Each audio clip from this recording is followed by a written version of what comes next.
bring him to the podium at this time to speak to us on the topic of Kenyan nonviolence from civil rights to human rights. Won't you welcome the mayor of the city of Atlanta, Mayor Andrew J. Young.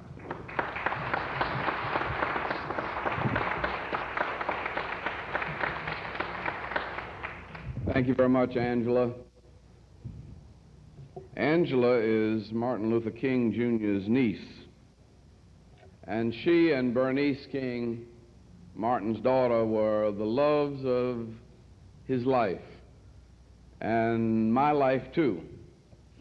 And when they were younger, I would always run and hug them and kiss them, and they'd always run away.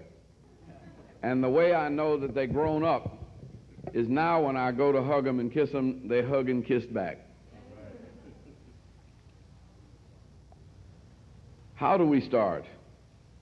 Let's very quickly go over 50 years and recall that in the period between the First and the Second World Wars, there was a gradual awakening of black America from about 1920 to 1950, roughly.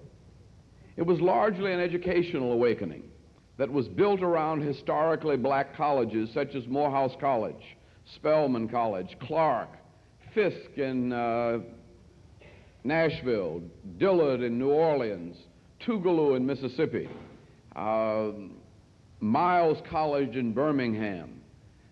These were the places where young black students went to get an education. But they were only a few. They were a talented tenth.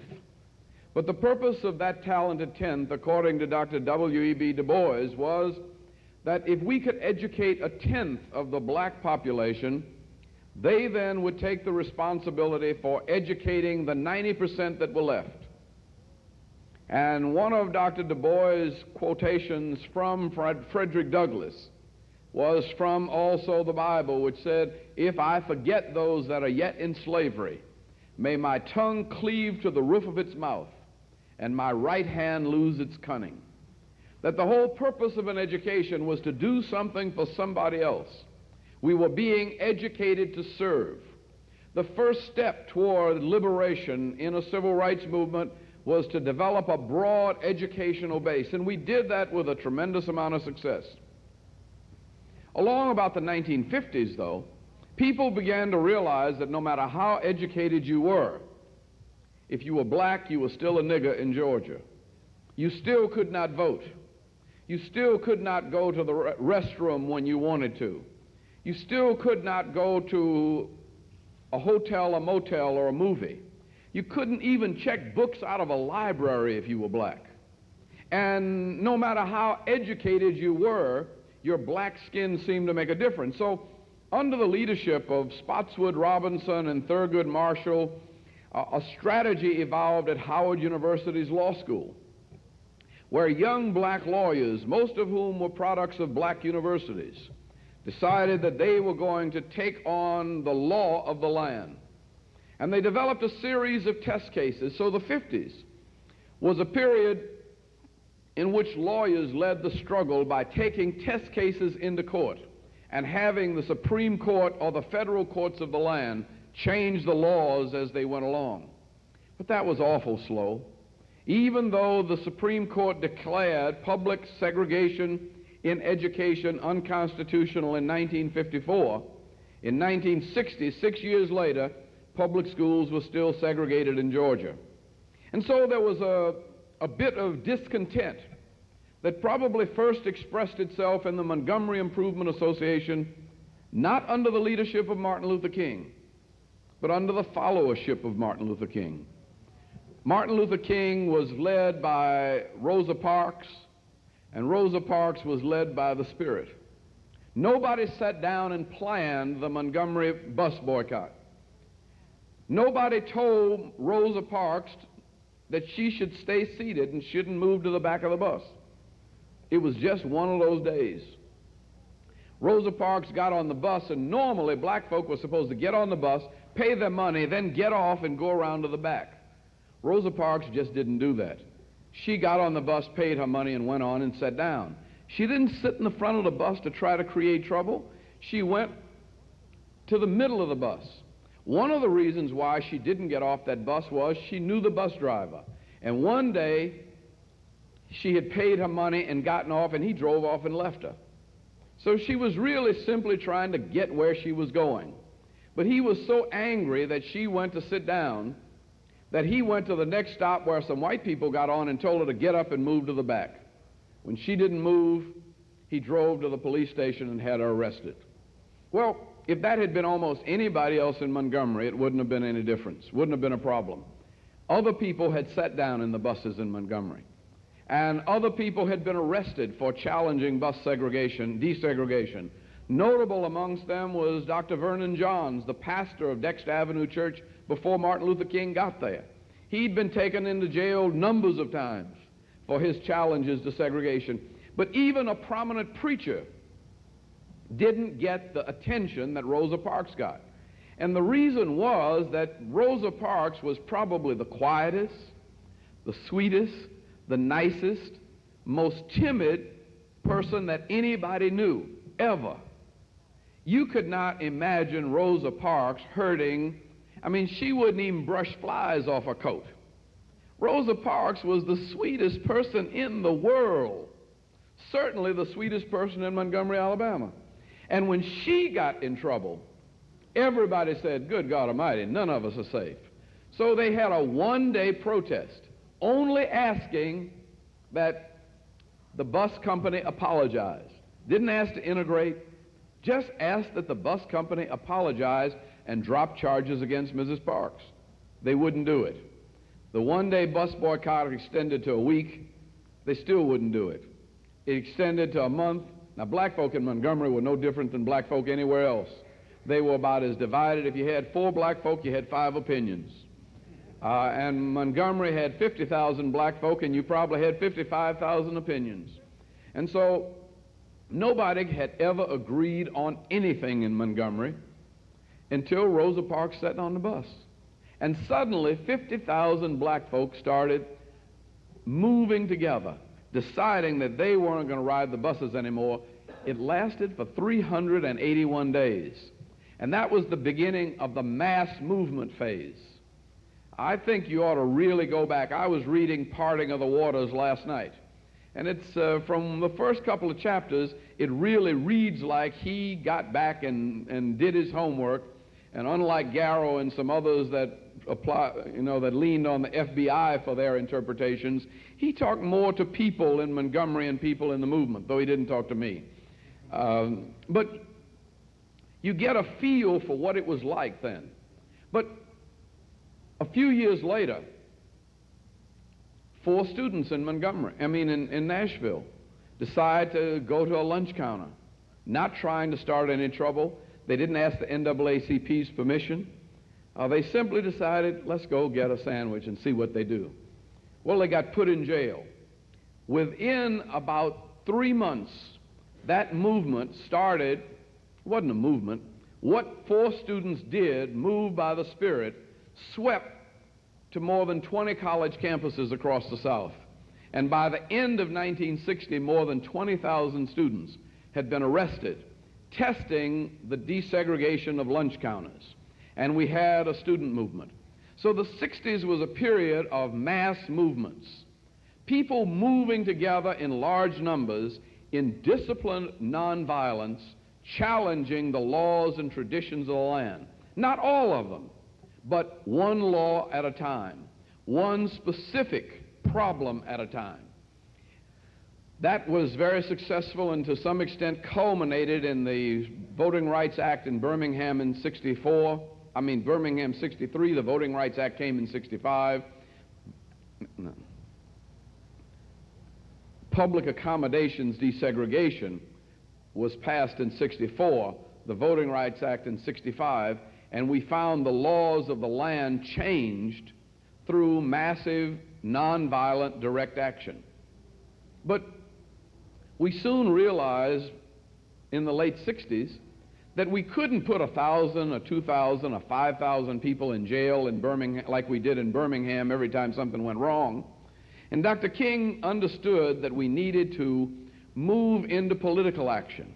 We needed to elect people of goodwill, of any color, but people who would judge and rule fairly and honestly. And we began to move into politics. And the late 60s saw the beginning of black participation in politics. It saw the election of Carl Stokes in Cleveland, of Dick Hatcher in Gary. A little later on, Maynard Jackson and Leroy Johnson here in Georgia.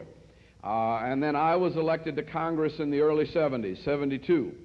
But in the decade of the 70s, we went from an educational movement in the 40s, a legal movement in the 50s, those are approximate dates, a mass movement in the 60s, a political movement in the 70s, and now we got an economic movement in the 80s. After you integrate the lunch counters and the city halls and the schools and the public accommodations, there's nothing left but integrating the money. It's not enough, we found, to be able to go to a lunch counter if you can't afford to take your family to lunch. And by taking these issues one step at a time, we had a comprehensive approach to civil rights in the United States of America. But that raised questions and expectations abroad. And indeed, I think that even in the 60s, we were influenced by what was happening in Africa. My younger brother was graduating from Howard University Dental School in the late 60s, and I went down to his commencement, and late 50s, I mean. And I went down to his commencement, and there was I think one of the handsomest young men I had ever seen. Tom Mboya was about 6'3", about 225 or 30 pounds, a perfect tight-end physique.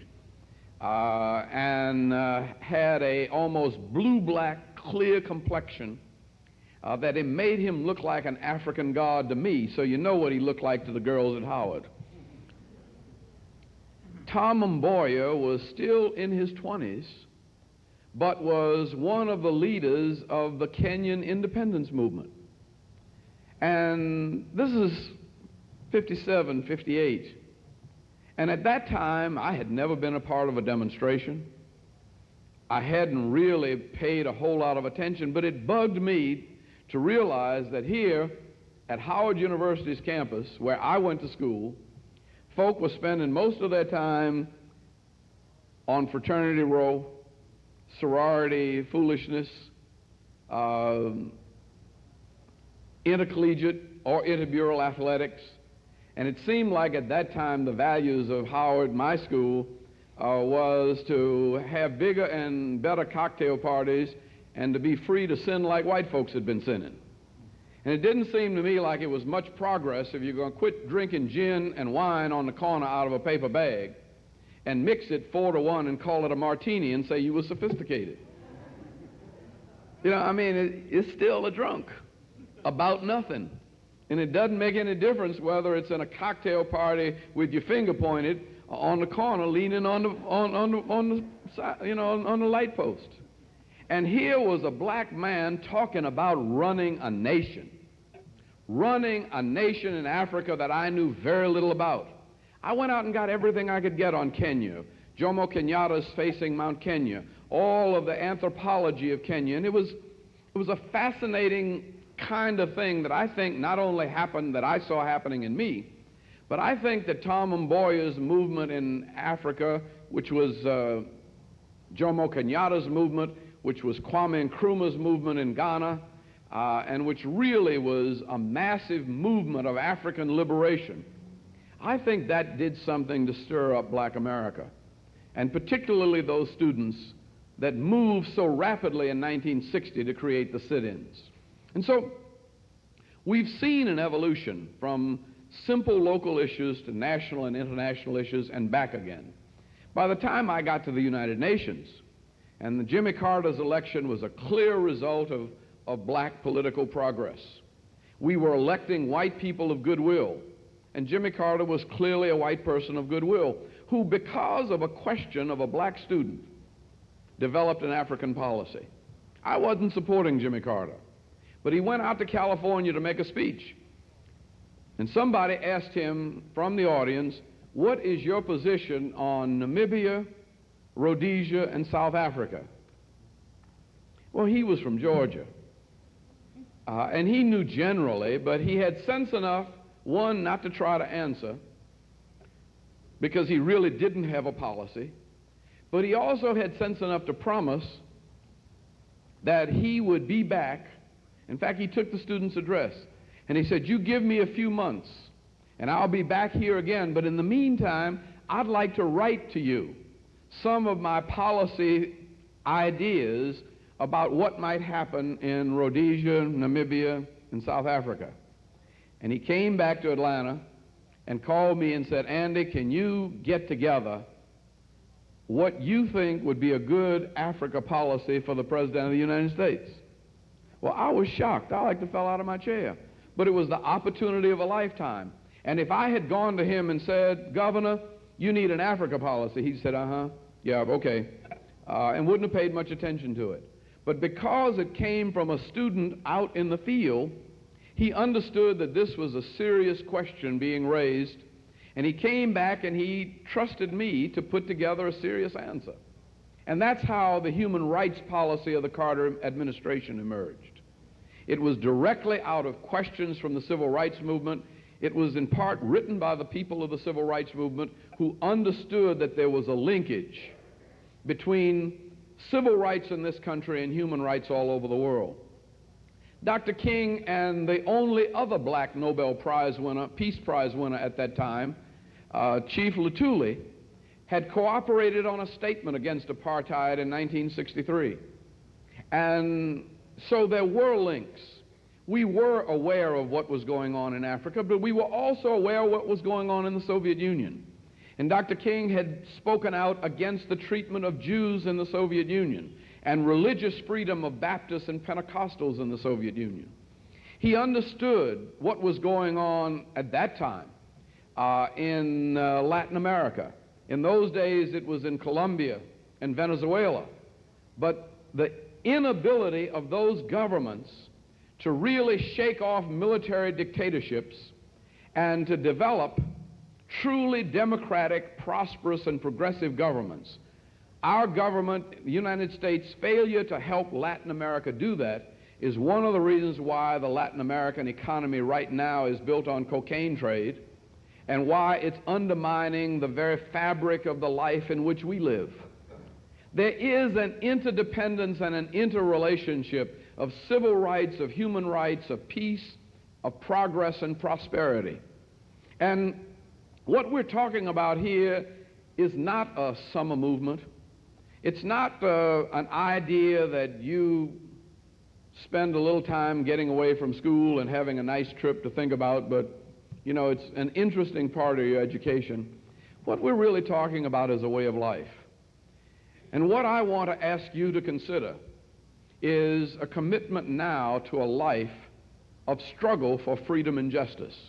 Doesn't mean being a preacher, doesn't mean being actively employed by a civil rights organization, but it means that whether you're in the military, or whether you're teaching a class, whether you're a lawyer, whether you're a doctor, whether you're a social worker, whether you're an entrepreneur, whether you're an engineer or mechanic or college professor or nurse or whatever you are, that you will study this movement and how it began to resolve the problems of people and races and nations without destroying either person or property, and that you will commit yourself to try to learn to utilize the power of your soul in your day-to-day activities. Now, that's not an easy task. It's easier to be nonviolent toward the Russians or the Ku Klux Klan than it is to be toward your wife or your children or your little brother. You lose your temper more with people whom you love.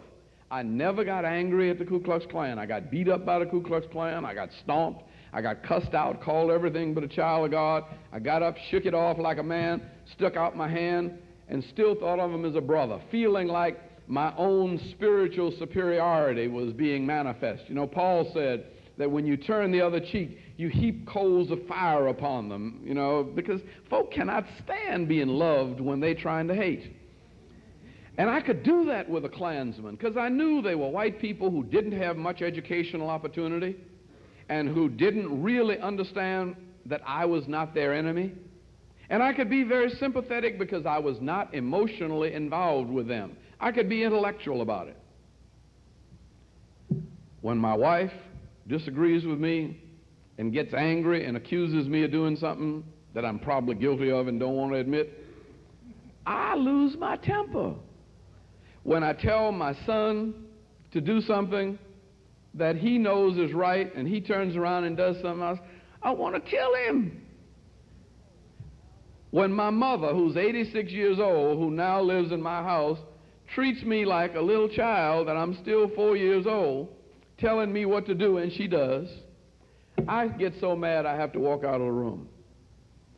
All I'm saying, though, is that this is the dilemma, that human rights, civil rights, and interpersonal relations are one and the same thing, and that if you ever learn to develop an approach to relationships and an approach to power in relationship to people, which is based on love of those people and suffering in behalf of those people. Part of what I have to do with my 16-year-old is to do what God did with me. God gave me the right and the freedom to go to hell if I choose and act like a hellion and still love me and invite me to be his child. And I have to give my son the freedom to make decisions and make mistakes and come to the truth of God in his own time and in his own right. When my wife and I disagree, I have to assume that her opinion is as valid as mine. Don't we believe in two opinions? If somebody told you today you had cancer and you needed an operation and you had 6 months to live and that operation would cost you $50,000, you would run get a second opinion. You would not want to believe that, and you would not go along with all that operation and foolishness till you got a second opinion. In fact, if somebody told you your transmission was completely broke and all you thought you needed was a quarter transmission fluid for $2.25, and they told you it was going to be another $275 because you needed a transmission gasket replaced and something else you didn't understand, you would drive around the corner and get a second opinion before you let anybody mess with your car. Now, on any significant decision in your life, you would require a second opinion. So why is it you don't appreciate the second opinion of your mother? Why is it you don't appreciate the second opinion of your girlfriend? Why is it you don't appreciate the different viewpoint that's expressed by your children? That's the basis of nonviolence. Nonviolence is truth force. It says that the most powerful force in the world is truth. That truth is more powerful than atom bombs. That truth gives life. And that love nurtures that life into full flower. And so based on truth and love, you have a spiritual power as a part of your being which can make this world more like the kingdom of God and can resolve the conflicts which exist over differences of ideology, of creed, of race, of class, or of gender, or of age. And that's what we're talking about, being involved in a process which essentially understands that children of God are creatures of the Spirit, and that our essence is not in our flesh and blood alone, nor in our physical powers of might, but in our mental and our spiritual and in our emotional capacity to give ourselves in service to others, to suffer in behalf of others. And that's what Martin Luther King did with his life. How many people would he have had to kill to have his birthday made a national holiday? How many buildings would he have to burn down to have his assistant emerge as mayor of this city? It would have been impossible to use physical force to achieve the level of progress and prosperity and brotherhood that we have achieved here. Compare Atlanta with Beirut, Lebanon, where they use violence. Compare Atlanta with Northern Ireland, where Protestants and Catholics, all of whom are white Anglo-Saxons, cannot get along and are using violence to resolve their conflict. Compare what's happening here with what has happened between North and South Korea or North and South Vietnam. There is more progress, there is more peace, there is more power and more love and more of a reflection of the kingdom of God in this community because of the sacrificial death of Martin Luther King than any military power could have created, or any financial power, or any strictly political power, though there is a sense in which financial and political aspects of our lives are also very nonviolent. But political power and economic power without love and meaning and purpose are in vain. Martin Luther King, by his life and death, gave purpose and power to a people and to a nation. You are that people. Won't you grow in that power in the name of Martin Luther King? God bless you.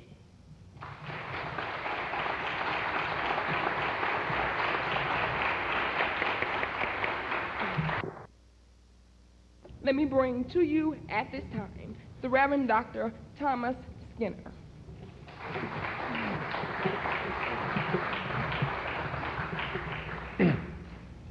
Thank you, Ms. Ferris, and to each one that's gathered here. I'm going to ask you to do me a favor because I need to break. Would you stand up?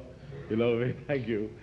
And because I have to do this, and so since I have to do this, you have to do this. What you do is you go all the way up on your toes on the highest point you can get, like a ballet dancer, and then you reach for the highest star you can grab, you know, just go all the way out there. All right, now without intentionally hitting the person next to you, reach all the way out this way, you know, like that.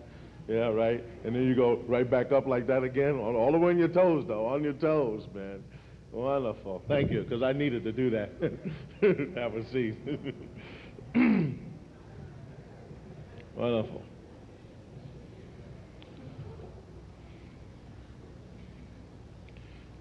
I would like to encourage you during your stay over the next few days to make sure that you see all that there is to see in the King Center and at Ebenezer Church and up and down Auburn Avenue in terms of its historical importance to the things that have had such dynamic effect on the world.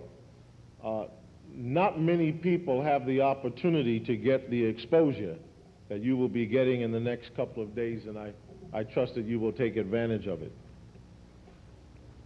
Now, you've heard mentioned a number of times already in the course of this session the word nonviolence.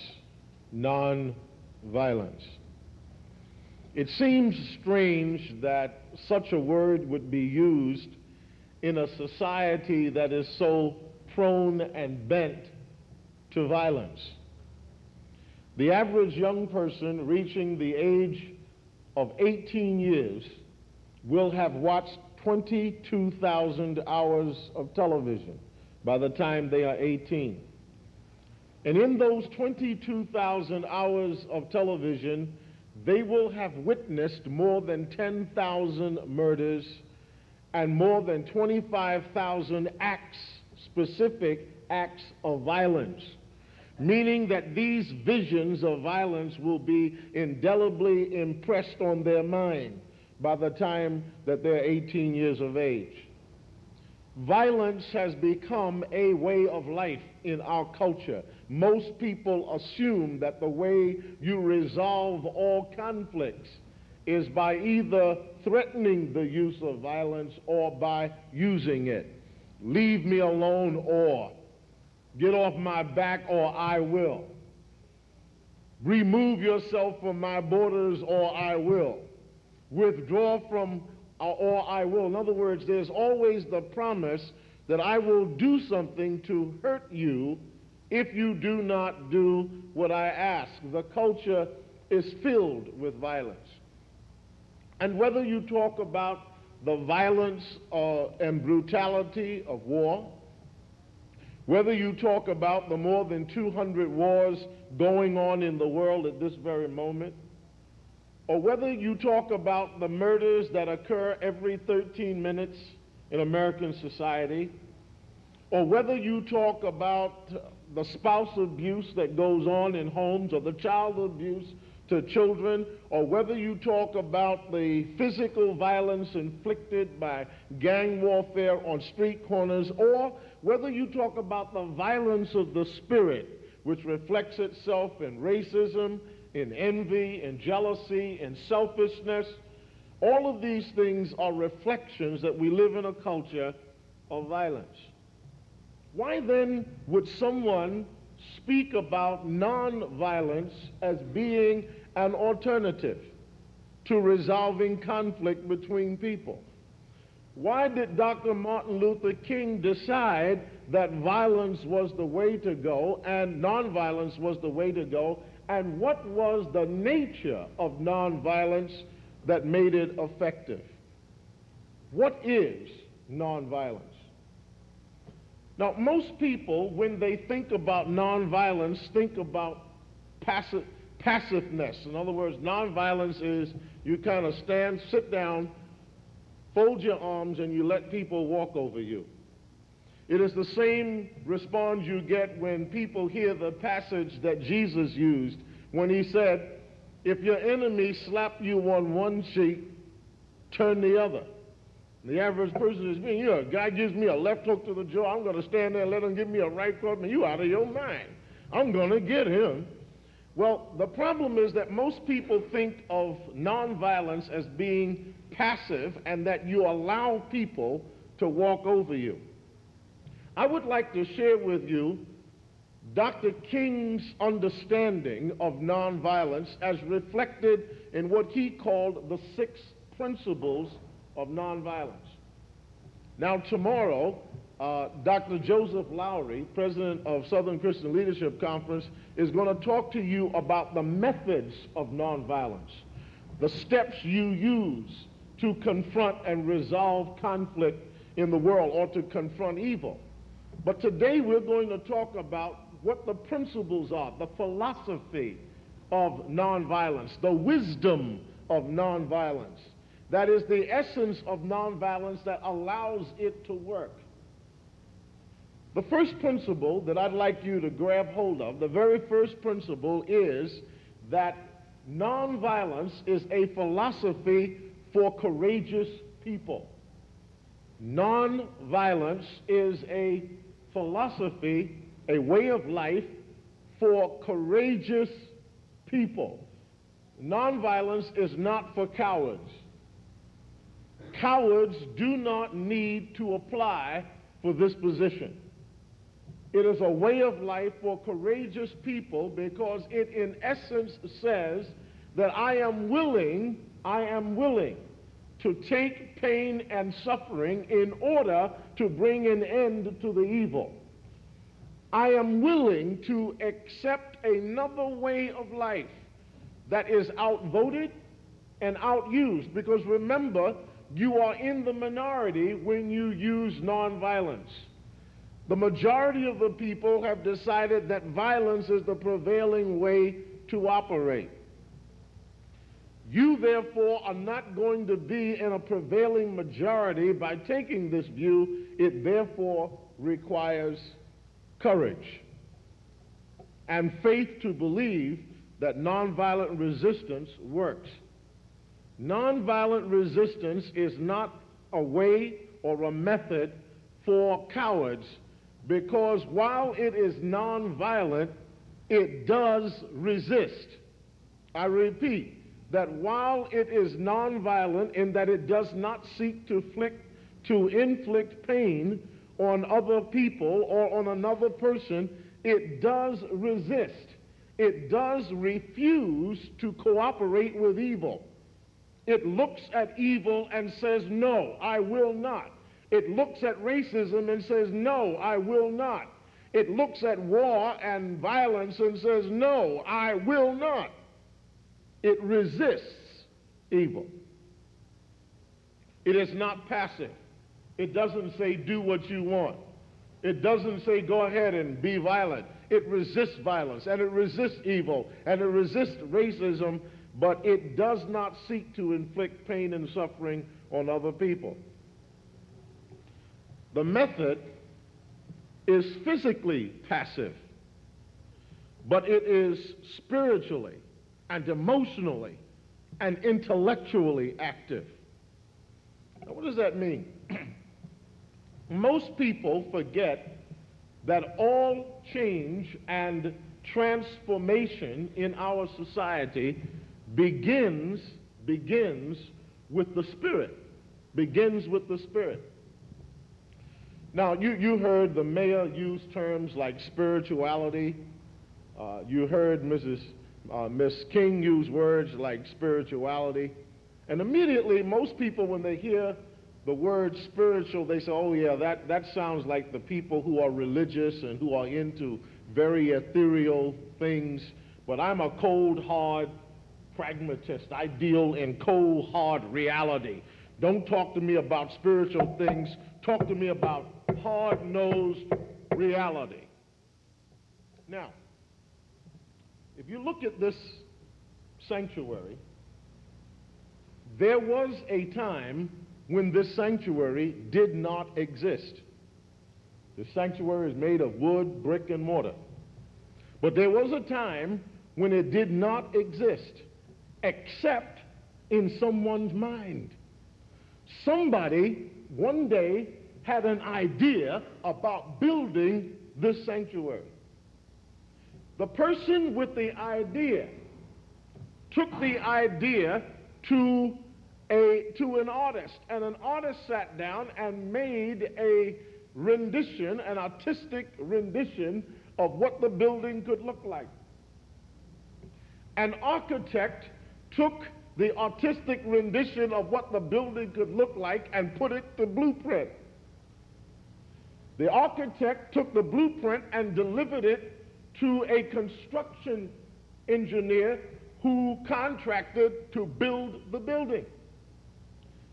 The question is, what is more powerful, the building or the idea about the building?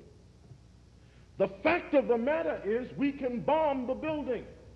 We can dynamite it. We can, in a matter of minutes, we can level this building to the ground so it does not exist anymore. But as long as the idea for the building exists in somebody's mind, we can rebuild the building. Because the idea is more powerful than the building. The building can be destroyed. The idea cannot.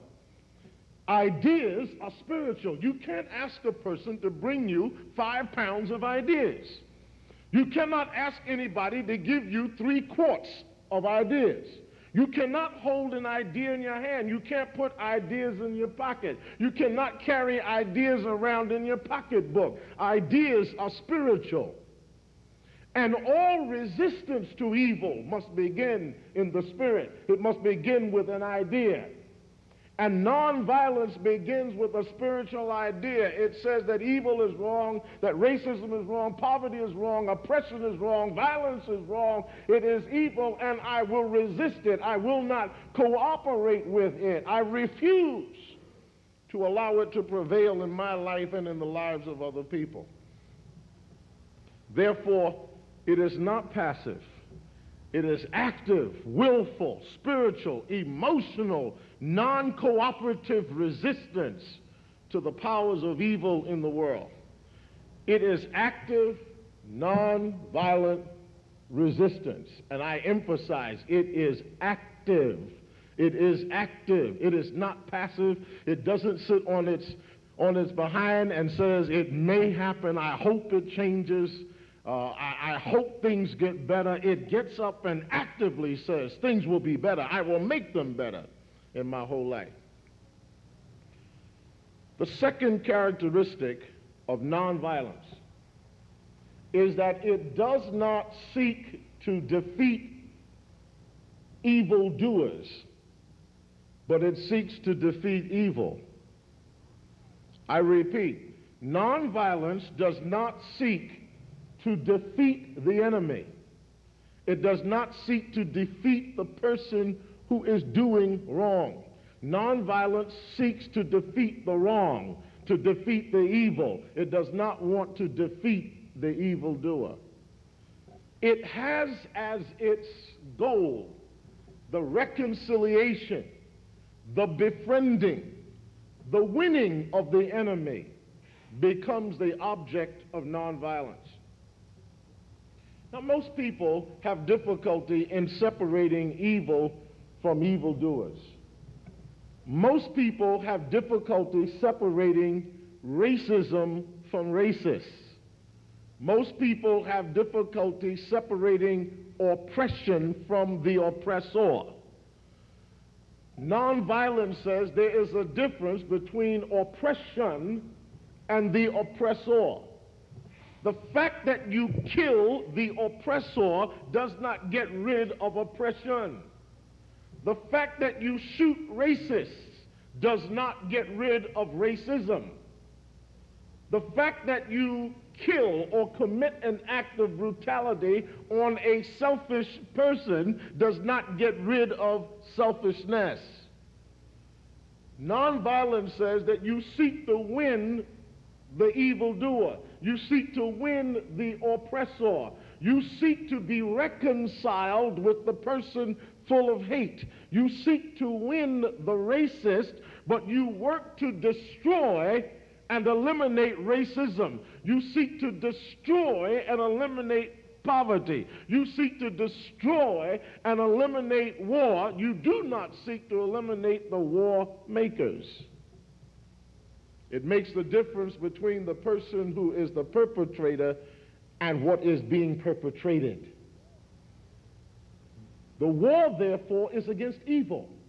The war, therefore, is against violence. The war is against those things which dehumanize people, but we never seek to dehumanize the person who is doing the wrong.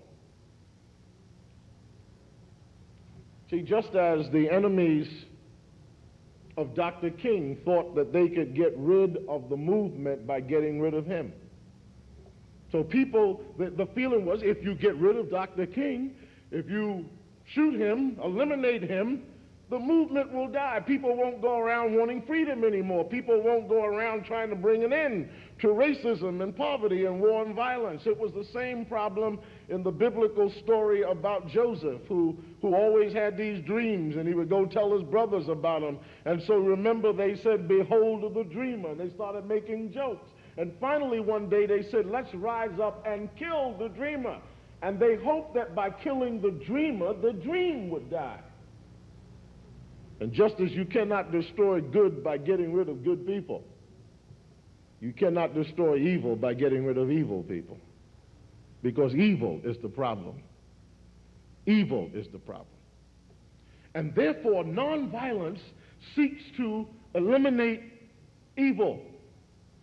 What the young people who sat at the lunch counter said was that we seek to destroy and eliminate the segregation which prevents us from sitting at the counter. We do not have any personal, negative, evil attitude towards the waiter. We have no evil attitude towards the waitress. We are not hating the store owner. What we are defeating is segregation. And so the message of nonviolence is love for the enemy. Do good to those who despitefully use you. That by loving your enemy, you heap coals of fire on him. Any of you saw the motion picture Gandhi? How many people saw the motion picture Gandhi? You remember the scene where they lined up outside of this plant? And they knew what was going on. The plant security people and guards and army stood out front with their bats. And they knew that the object was to bring an end to the oppressive conditions that existed in the plant. Now, they could have decided, what we will do is overrun the plant. We'll just storm the gate, overrun the plant, put some sticks of dynamite around the foundation, blow the plant up, and the oppressive conditions will be gone. But they knew that wouldn't do it. They knew that wouldn't do it. And the only way was to find a way to love the enemy, confront the enemy, be willing to accept, if necessary, the infliction of violence in order to bring an end to the oppressive way of life that existed in the plant. So the second principle of nonviolence is that nonviolence seeks to defeat evil, not the evildoer. They made me mad. They got me upset. That's why if they didn't get me upset, I wouldn't have done that. They made me mad. They got me upset. They made me angry. Now you hear that all the time, and we use those phrases all the time. Well, let me tell you about they. Nobody gets you upset. You decide to be upset. Nobody makes you angry. You decide to be angry. No one controls your anger button except you. You are in charge of your own anger button. And when the anger alarm goes off in you, it is because you pushed it. Nobody else has access or control over your mental process except you. You can therefore decide not to be angry. You can decide to love instead of hate, because love is an act of the will. Love seeks to defeat evil, not the evildoer. The third characteristic of love, therefore, is that it not only seeks to destroy evil and not the evildoer, but it seeks to be reconciled to the evildoer. It seeks to win the evildoer as a friend. Now, most people say, I don't want to be friends of people who do bad. In fact, I don't even want to be in the same room with them. One of the mistakes that I believe that people made in the last 8 years in many of our communities was we did not like the man who occupied the White House for the last 8 years because he wasn't active in civil rights, he wasn't pro-rights, he seemed to be denying rights. And so many times I said to many national leaders, what you got to do is you got to sit down and talk with the president. No, we don't want to talk to him. He's evil. Or they would put on their conventions. And many of those conventions, the normal thing you do is in many national conventions, you invite the President of the United States to speak at the convention. No, we're not going to invite the President, not this President to our convention. But how else can you talk to him? How else can you engage him in the issue? How else can you engage him in the evil that's being done? How else can you engage him in the oppressive condition he may be creating if you are not willing to encounter him and reach out to him and confront him and talk with him and dialogue with him? So we have this idea, I don't want to be in the same room with certain people. Why? You cannot reconcile, you cannot change people by not being in the same room with them. You can't make people change their mind unless you are in the same room with them. You cannot get people to change their evil ways unless you dialogue with them. Anybody want to take a crack at what you think some of the greatest human needs are? I mean, what in your experience about yourself and other people, what do you think are some of the things that people need the most? Speak loud. Love. Love. You know anybody here that don't want to be loved? You know what? Most of us want people to like us. Most of us want people to say we're all right. That's why a lot of us do crazy stuff, trying to get people to say we're okay. Because we have a need to be liked, and nothing bothers us anymore than when people find reasons not to like us. Now, we like to say things like, I don't care what nobody says. Well, that's why you said that, because you do care. Because if you didn't care, you wouldn't have said anything. I don't care what anybody says. Well, yes, you do. Because we have a need to be liked. We have a need to be loved. The enemy has a need to be loved. The evildoer has a need to be loved. Racists have a need to be loved. Violent people have a need to be loved. And that one of the ways you can get at persuading and changing people's minds is by being able to engage them in a way so that they know that they're being loved. And so the scripture not only tells us to love each other as brothers and sisters, but it says that we are supposed to love the people who hate us. Jesus put it this way. He says, if your enemy hungers, feed him. Now the word enemy is translated in the Greek, he who is sworn to kill you. In other words, the word enemy means this person has sworn on 1,000 oaths that if they ever got the opportunity to kill you, they're going to take your life. And Jesus says if that person shows up at your door, knocks on the door, and asks you for some bread because they're hungry, Jesus said, feed them. Jesus doesn't say, now, after he goes back and changes his mind about you, feed him. You don't stand there and tell him, well, if you get rid of your mean, hateful, racist, bigoted, selfish, egotistical, violent ways, I might feed you. Jesus said, no, if your enemy hungers, feed him. Do good to those who despitefully use you. If you are slapped on one cheek, turn the other. If you are compelled to go a mile, go two. Now understand the context of that. What Jesus was saying when he says if you get slapped on one cheek, turn the other, what he is saying is don't do what the enemy expects you to do. When the guy hits you, he expects you to try to hit him back. That's what he wants you to do. Jesus said, remember, the object is not just to get revenge. The object is to change the condition and to persuade and to win the person. So the way you win the person is don't do what they expect you to do. Do the opposite.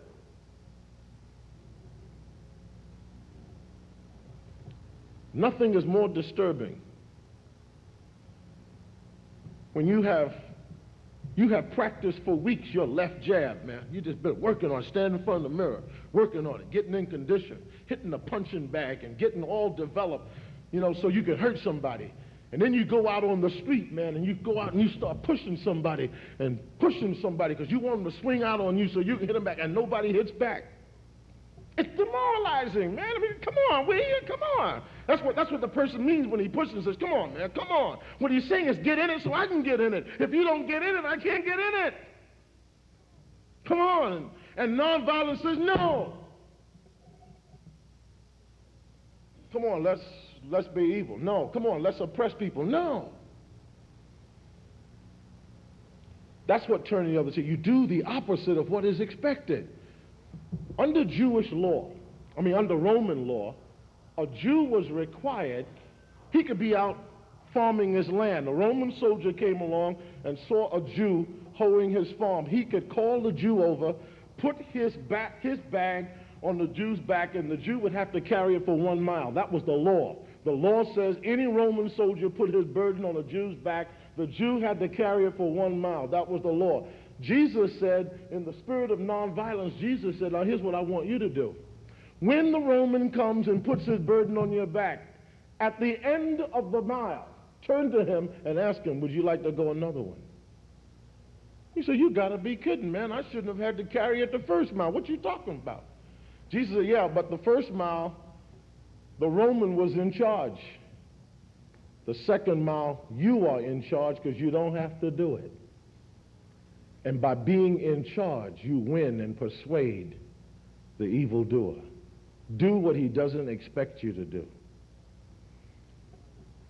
The fourth characteristic of nonviolence is that the nonviolent resistor is willing to accept pain and suffering if necessary. The nonviolent resistor is willing to accept pain and suffering if necessary, but never inflicts pain or suffering. This is what is called redemptive suffering, that there are moments and times when your suffering is redemptive in the sense that it can change the situation. And so many of us who sat at lunch counters and rode freedom buses had to experience receiving pain, We had to experience people knocking us off the stool. We had to experience people pouring ice cream and malted milks down our back, smashing pie in the face. We had to experience the brutality of being beaten because it became necessary in order to demonstrate our love for the evildoer. It became redemptive. And it was redemptive because many Americans, when they saw the dogs attacking people and they saw the violence being inflicted upon the nonviolent resistors who refused to sink to the level of the evildoer, people in America woke up with their consciences pricked, and they said, no, this has to end. They saw nonviolent people being violently abused and beaten, and people in America stood up and said, we have to do something. The suffering was redemptive. You have to be willing to outlast evil people. In the same scene in Gandhi, when the nonviolent resistors would walk towards the plant, as they approached the gate, the security people took the bats and beat them over the head, and the first group fell. And when the first group fell and they were dragged away, the next group walked up and they were banged over and beaten. And when they fell, they were dragged away, and the next group came. And it went on like that, hour after hour after hour after hour. But by sun up the following morning, it came to an end because the people who did the beating had worn out. The people who were doing the beating, their consciences began to prick them. They couldn't stand the blood they were inflicting. Their consciences became pricked. They became tired. In other words, the nonviolent resistor says, I will outlast. Now remember that all resistance does not require the resistance of the violence of the body. There's a violence of the spirit that can be as devastating as the violence of the body. Taking abuse can be more painful in the spirit than in the body. Give me an example. You remember that song we used to sing? Sticks and stones may break my bones, but words will never harm me. Nonsense. Nonsense. Absolute nonsense. Because you know what? People harm me physically and I forget about it. People have said some nasty things to me that's still sunk up here. Some people have nightmares over the things that have been said about them or to them. In other words, words can be more painful than physical pain. Being rejected by somebody you really love and that person rejects you, that can be painful. Being put down by somebody you admire can be painful. More painful than being hit with a stick or a rock. We used to play a game when I was a kid called the dozens. The dozens. Some people called it ranking. And what you did was you said something nasty to the person. You are a so-and-so and a so-and-so and a so-and-so. Now they have to come back and top that with something nastier. Then you come back and say something nastier than that. Then they got to top that with something nastier. And then you say something worse, and they got to say something worse, and you say something worse. And you cannot repeat anything that's been said before. And when somebody runs out of something new to say, somebody says something about somebody's mama, and then there's a fight, right? Now, the problem is, the problem was that hearing all of that over and over, you are snowing. Who do you think you're going to do what? You're going to grow up and do what? Who do you think you are, man? You ain't never going to amount nothing. Your mother was no good. Your father no good. You're going to be no... You keep hearing all that stuff day in and day out. You know what happens? It sinks in, and many people become like that. They become like the stuff that was told to them. Because being put down is painful. Being rejected is painful. And no violence of the body occurred. Nobody hit anybody. They just spoke words. How many times have you seen somebody walk away? Have you seen somebody stand up? I used to have a brother like that. Now, I come from a home where my father came from the old school, you know. And so Pops believed in corporal punishment. Had himself one of these 1-inch thick leather belts. And he used them. But I had a brother who always proved he was tough. And my father would strip him after he did something bad. My father would strip him buck naked and take that big, thick leather strap and just go upside his back and his behind, and webs would appear on my brother's body, man, and he would just stand there. And it made my father sometimes madder because my brother wouldn't cry. He refused to shed a tear. Just stand there. Take it. Webs come on his body. And then 2 days later, I'd see him on the street and somebody would say something to him and he'd walk away crying. Because what the person said was more painful than that strap that went across his back. Words are powerful. There's a violence of the spirit that is more brutal than physical violence.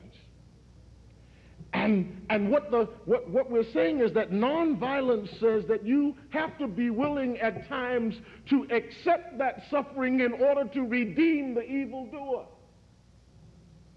Because there is a point where accepting pain and suffering is redemptive, but you never inflict pain and suffering. So when you are called a name, you never call one back. And when you are put down, you never put down back. And when evil is inflicted on you, you never return the evil with the evil. The nonviolent resistor never says, one of these days I'm going to get you back. That's the spirit of nonviolence.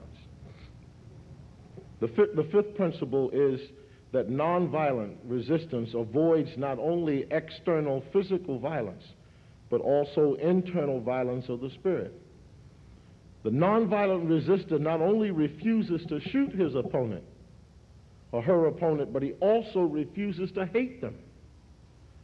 At the center of nonviolence stands the principle of love. The center of nonviolence is love.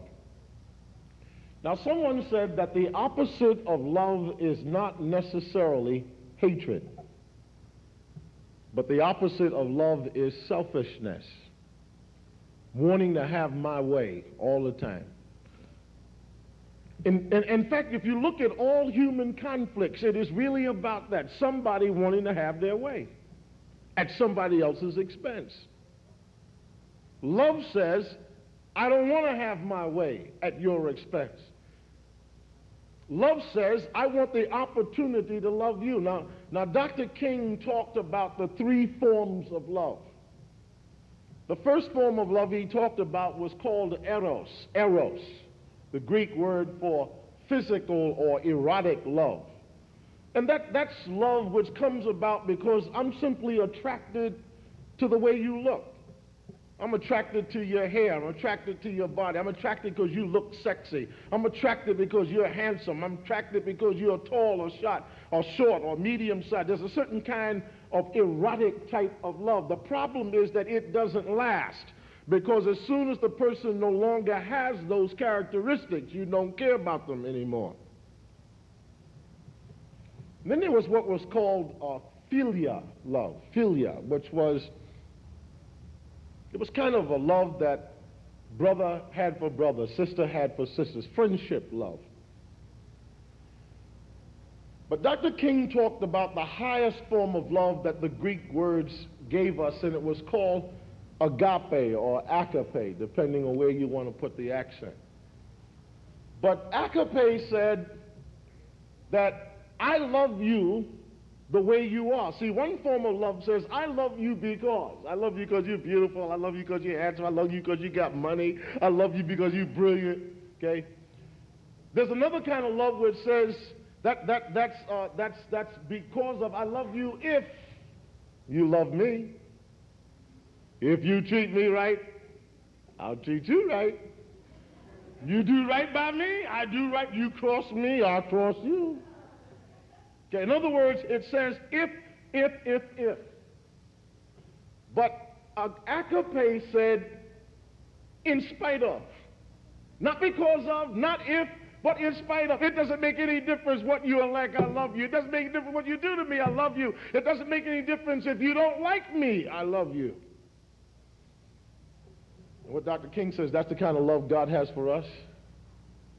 And that's the kind of love we have to have for one another. It's love which says, I love you anyway. I love you anyway.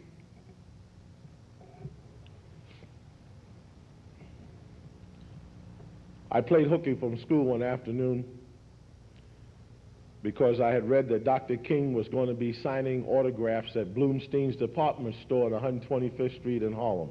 in New York City. So I rushed down to Bloomstein's department store, and I got there about 30 seconds before. I got there just 30 seconds before, and I saw this woman stab Dr. King, take her and stab him. And he fell, and it was like he was unconscious for a brief moment, but when he came to, his first words were, "Don't harm the woman. Is the woman okay? Is the woman all right?" In other words, now that's what was one of the things that let me know that this was a real, authentic man. Now, you know, you and I could create words about love, and we could stage it and fake it and play act it. We could say, when I go in the room, I'm going to smile at them, and when people look at me with them nasty little ears, I'm going to just look like I love them. Now, you can play that, but it's very hard to come out of a state of unconsciousness into consciousness after you've been stabbed and want to love the woman that stabbed you. That's hard to act out. And that his concern was for the person who stabbed him.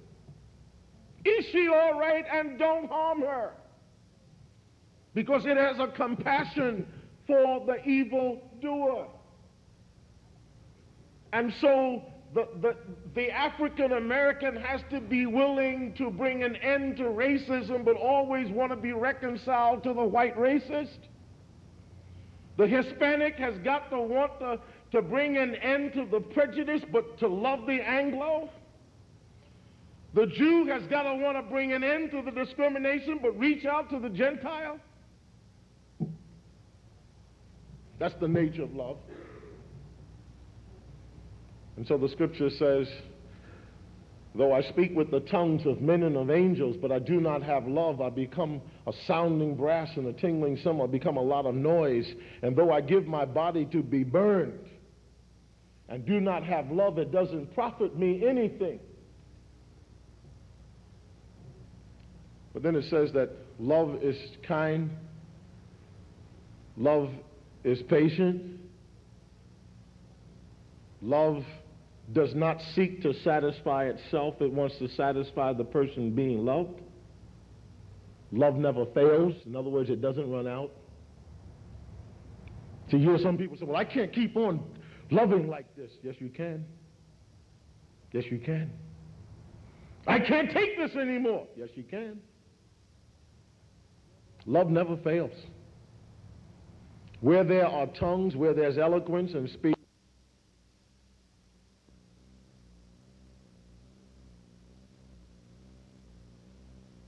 from the conviction that the universe is on the side of justice. Consequently, the believer in nonviolence has deep faith in the future. The old folks put it this way: God is a God of justice. That justice is therefore not just your battle. The whole universe, the Creator, and the whole universe is on the side of justice. That's why Dr. King made it very clear that in his struggle against evil and the struggle against injustice was not a political agenda. It was not about politics.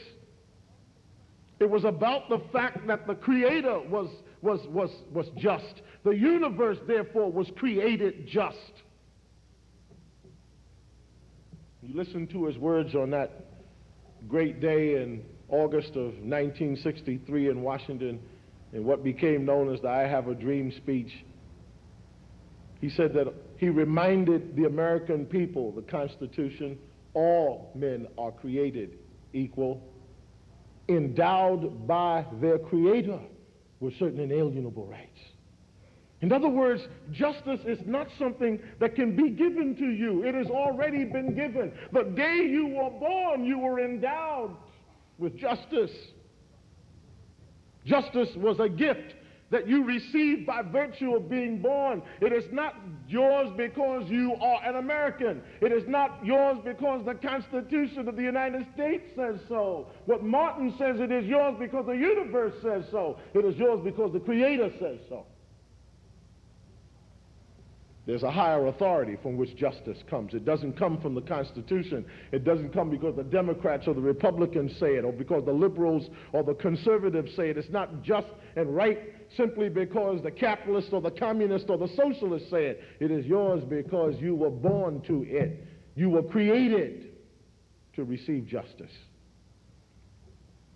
And so the prophet Micah put it this way in the Old Testament: what doth the Lord require of you but to do justice, to love mercy, and to walk humbly before your God?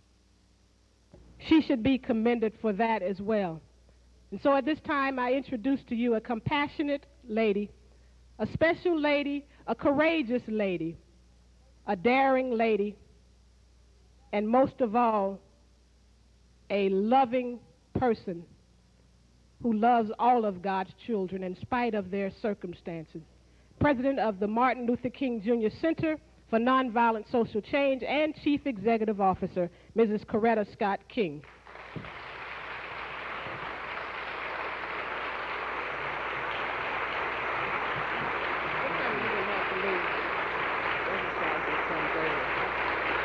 Thank you.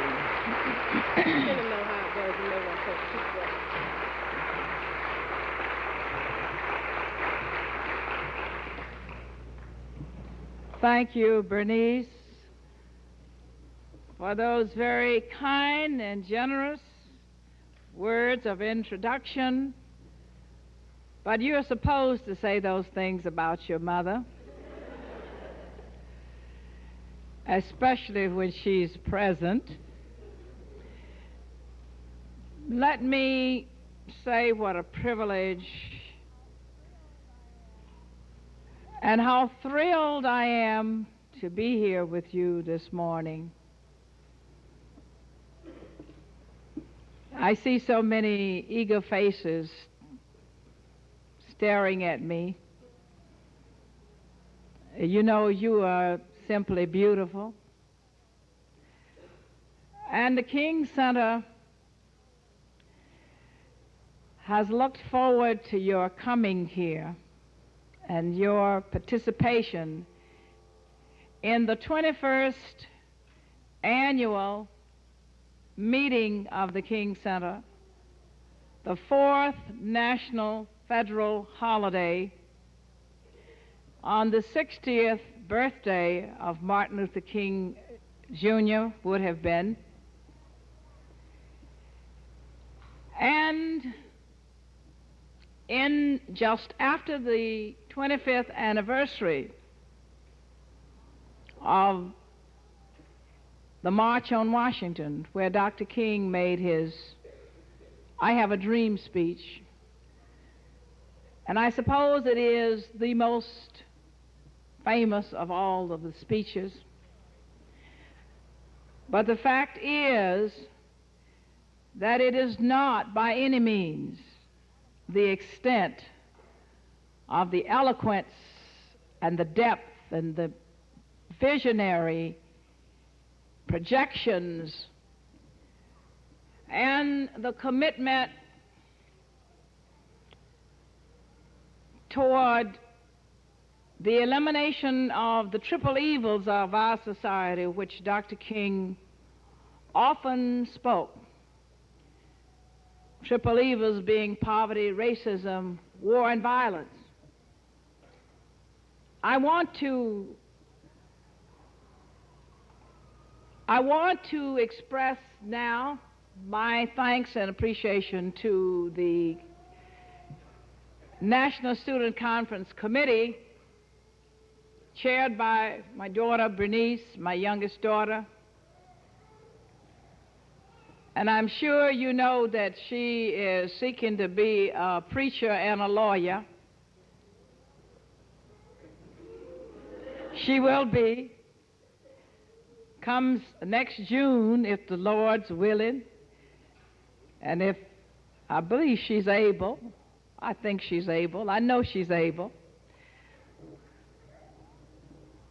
I want to thank all of the committee. And if I start calling names, I'm going to flunk, because I don't have all of them before me. But my niece, Angela Ferris, I see Alice Eason,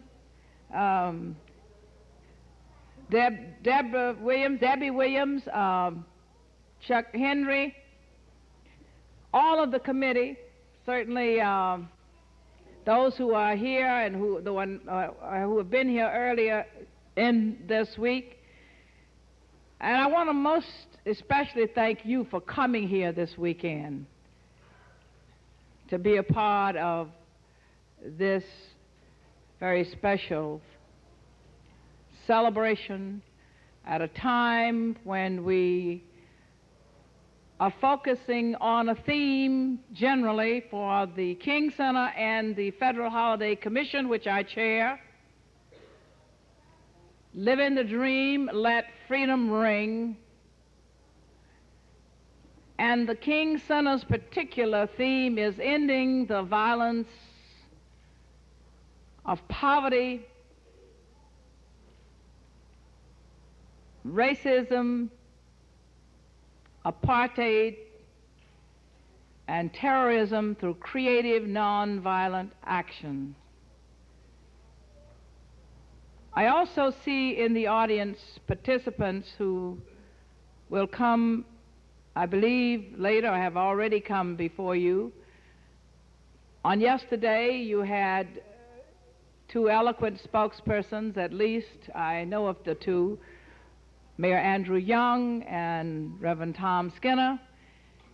And I see in the audience Dr. Richard Dietz of the Fellowship of Reconciliation, who also serves as a member of the Federal Holiday Commission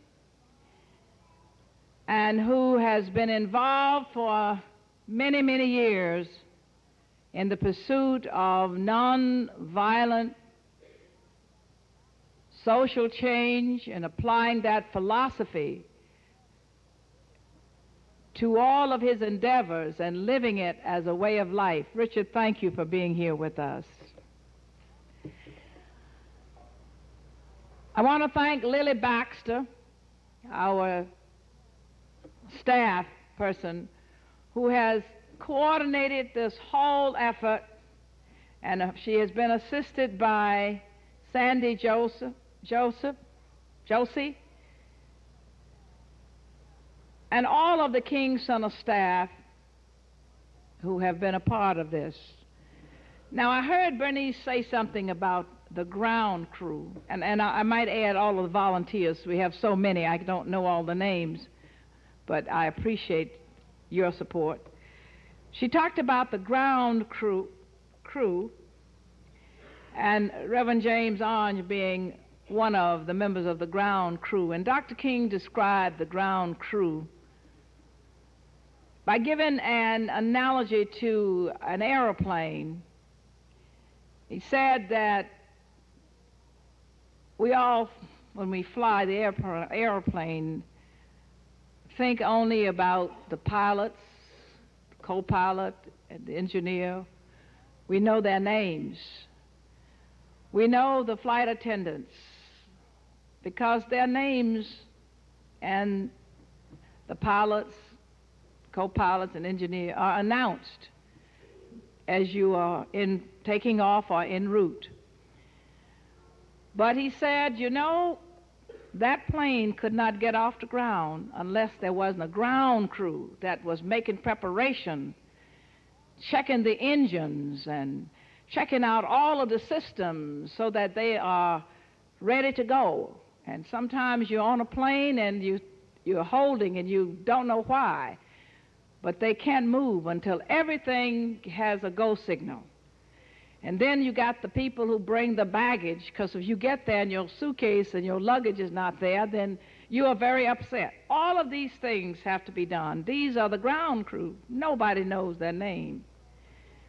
And so those unsung heroes and heroines of the civil and human rights struggle, Martin referred to as the ground crew. Some of us may never be named in history for all of the work that we have done to undergird others who are out front. But your role is just as important. In order for me to be up here speaking to you. I can't tell you how many people back at the center and all during the preparation for this King Week, which started months and months ago, helped in preparing me to come here today to speak to you. And all you see is Coretta Scott King. And if I give a good speech, you'll say Coretta Scott King spoke beautifully. But if I flunk, then you'll say, I expected more than that. The fact is that when I do well, it's because they, the ground crew, all my staff, and committed volunteers at the King Center have prepared me well. I just want you to remember your role is as important as anyone else's role if you happen to be in a background position. Dr. King recognized that, and we should always recognize those who do the so-called menial work of our society, because we're all connected together. We're all tied together in a single garment of destiny. And I can never be what I ought to be until you are what you ought to be. And you can never be what you ought to be until I am what I ought to be. As I have said, the King Center is proud to sponsor this conference as part of our commitment, and that commitment is to empower young people by training them in the philosophy and strategies of Kingian nonviolence. Martin Luther King Jr. believed that poverty, racism, and violence, war and violence, which he termed the triple evils, posed a collective threat to human survival. And in his Nobel Peace Prize lecture of 1964, he said that mankind's survival is dependent on man's ability to solve the problems of racial injustice, of poverty, and war. Dr. King wrote that the triple evils of poverty, racism, and war are evidence that America is approaching spiritual death. Martin believed that poverty, racism, and war, which of all forms of violence, were interconnected and interdependent. And he said we cannot solve them you cannot solve one without working for a solution to all three, and that they are universal in scope, so that the problems of the whole world community can be summed up in these three areas: poverty, racism, and war. Violence. They're all forms of violence. I want you to remember that, because when you attempt to try to understand Dr. King, and as studying him as you are, you need to understand that he always saw things in a global context. He also saw the interconnectedness and interrelatedness of all reality. That holistic view of life, which is certainly the perspective that Dr. King held. He said that the inseparable twin of racial injustice is economic injustice. Let me repeat that. The inseparable twin of racial injustice is economic injustice. Eliminating the triple evils he believed would require a common strategy. For centuries now, people and nations have tried to fight fire with more fire and fight violence with more violence, and for centuries the results have been the same. More fire, more violence. You cannot achieve peaceful ends through violent means. You've often been told that today's students must prepare to become the leaders of tomorrow. In reality, it's too late for that now. For tomorrow is here, and you, prepared or not, are the leaders of today. This may not seem fair, but ready or not, you are being challenged to accept the responsibilities as well as the privileges of adulthood. One of the most compelling of these responsibilities is the challenge of citizen action. Less than a fourth of 18 to 24-year-olds bothered to vote in November. If we really want to make Martin Luther King Jr.'s dream a reality, somehow we have to do better. The forces of evil are great. They seem overwhelming. They can be defeated. But racism, poverty, and war will not go away simply because we wished them to. Most of you are in your early 20s, perhaps between the ages of 18 and, say, 25. We have some people younger.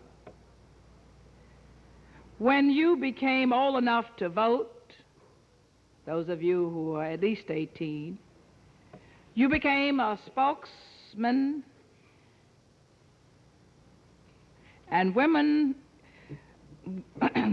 let me repeat that. When you became old enough to vote, you became spokesmen and women for the children of America. Spokesmen and women for the children of America who cannot vote and who must depend on you to advance their interests. You see, you have a responsibility to those who are younger than you, because so many of our children won't even have a chance if we fail to stop the process that is leading toward the destruction of the lives of the families. Some of them won't even achieve the first year of living. Some of them who have been born and are alive and a few years old will not live to be teenagers. The future looks bleak indeed because of the violence that is experienced daily in the lives of the poor of our nation, of African Americans and other minorities, Hispanics, many other poor ethnics, poor whites. There are more of them than there are of African Americans and minorities, because the majority of Americans are not people who are non-white. So we have to understand why we are called minorities, and for some strange reason, even female children are part of a minority when the female sex is a majority in America and a majority when you look at the world at large. The female population is. As voters, you must also speak for the impoverished and disenfranchised millions on every continent, whose best hope for a decent life depends on the caring of the people of the world's wealthiest nation. As an undergraduate at Antioch College,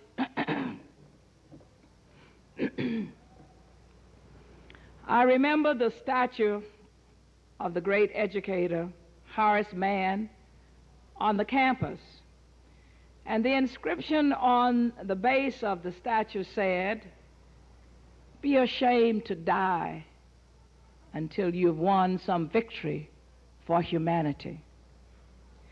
Those words contain a challenge that you cannot walk away from if you want personal fulfillment. For as long as we neglect the needs of the poor, the sick, or the victims of war, we are ourselves diminished by their suffering.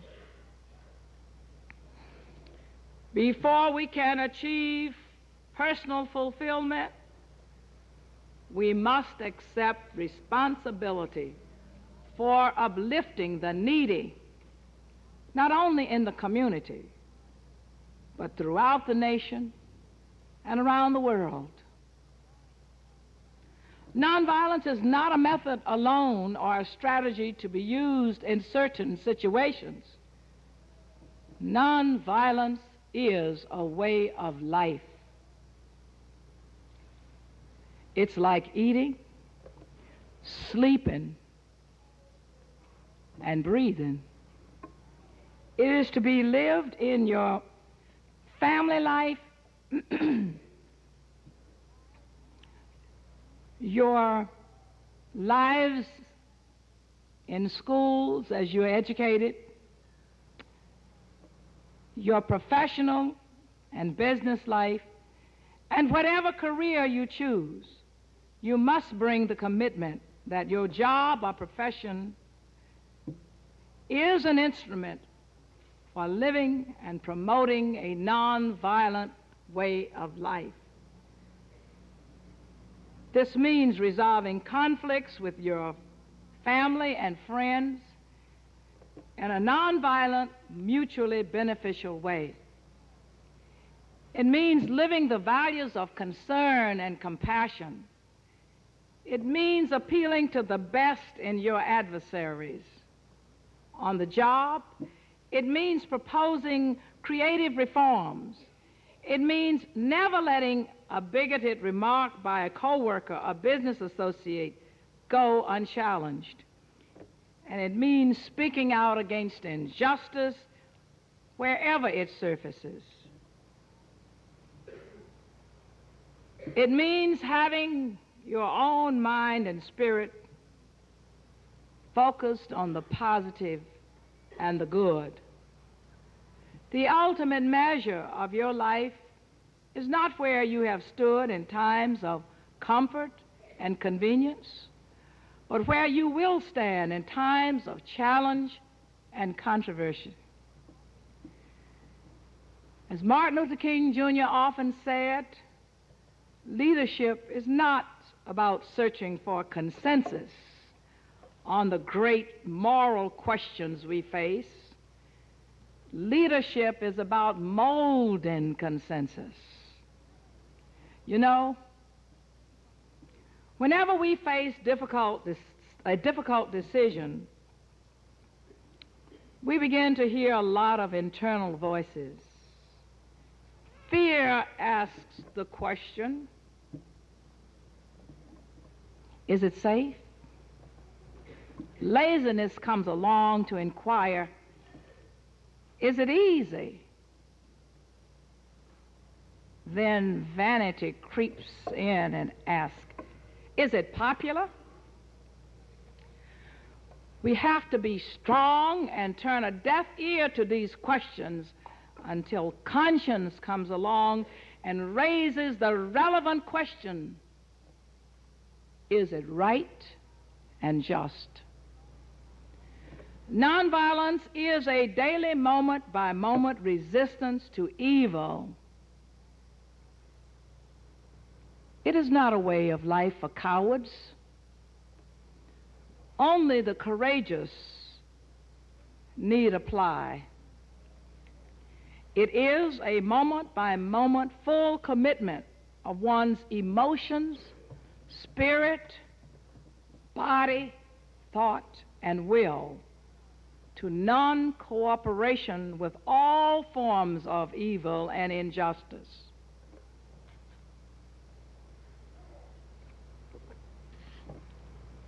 Sooner or later, we all come to a fork in the road to personal fulfillment. One well-worn path leads to increased material comfort, complacency, and what seems like security. But the other less traveled route demands courage, sacrifice, and service for the greater good of humankind. Instead of a false sense of security, it offers a deeper sense of fulfillment that you can only get from making nonviolence a way of life. We must understand that violence not only appears in physical ways, but there is a violence of the spirit and thought that is just as devastating as physical brutality. We must meet violence and evil with spiritual as well as physical non-cooperation. Nonviolence as a way of life means developing a new standard of behavior, new thought patterns, new ways of reaching out to people. It means developing a new lifestyle. It is total. So that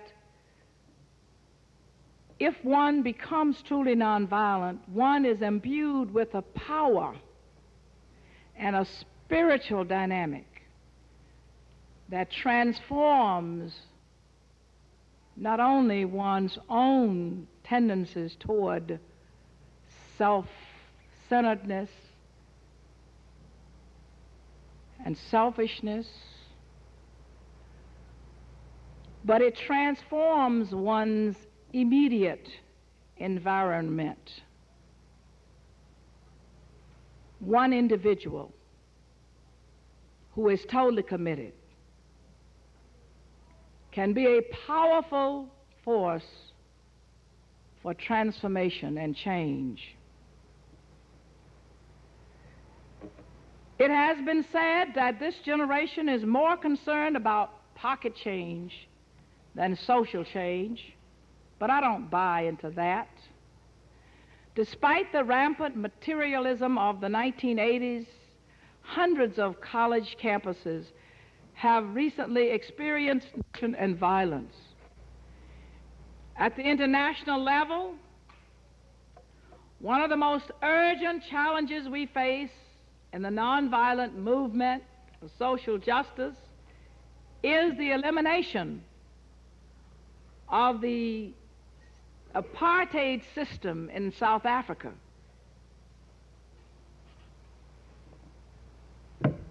Did you hear what I said? One of the most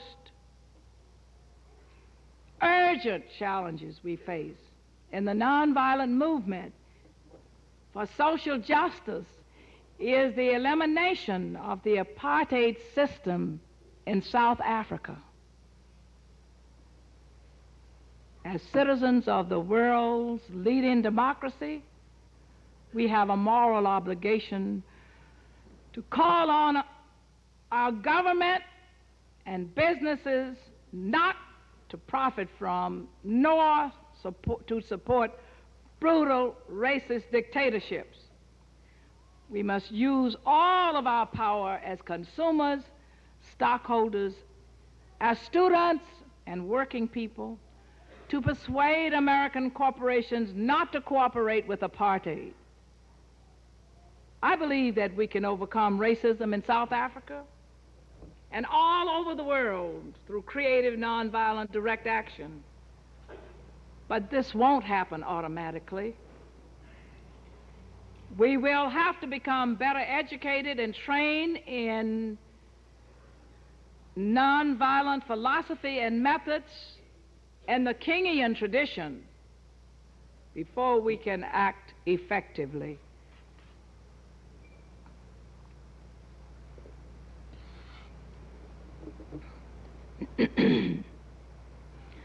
The King Center has more than 20 years of experience in nonviolence education, and the mission of the King Center is to provide research, education, and training in the philosophy and methods of Kingian nonviolence.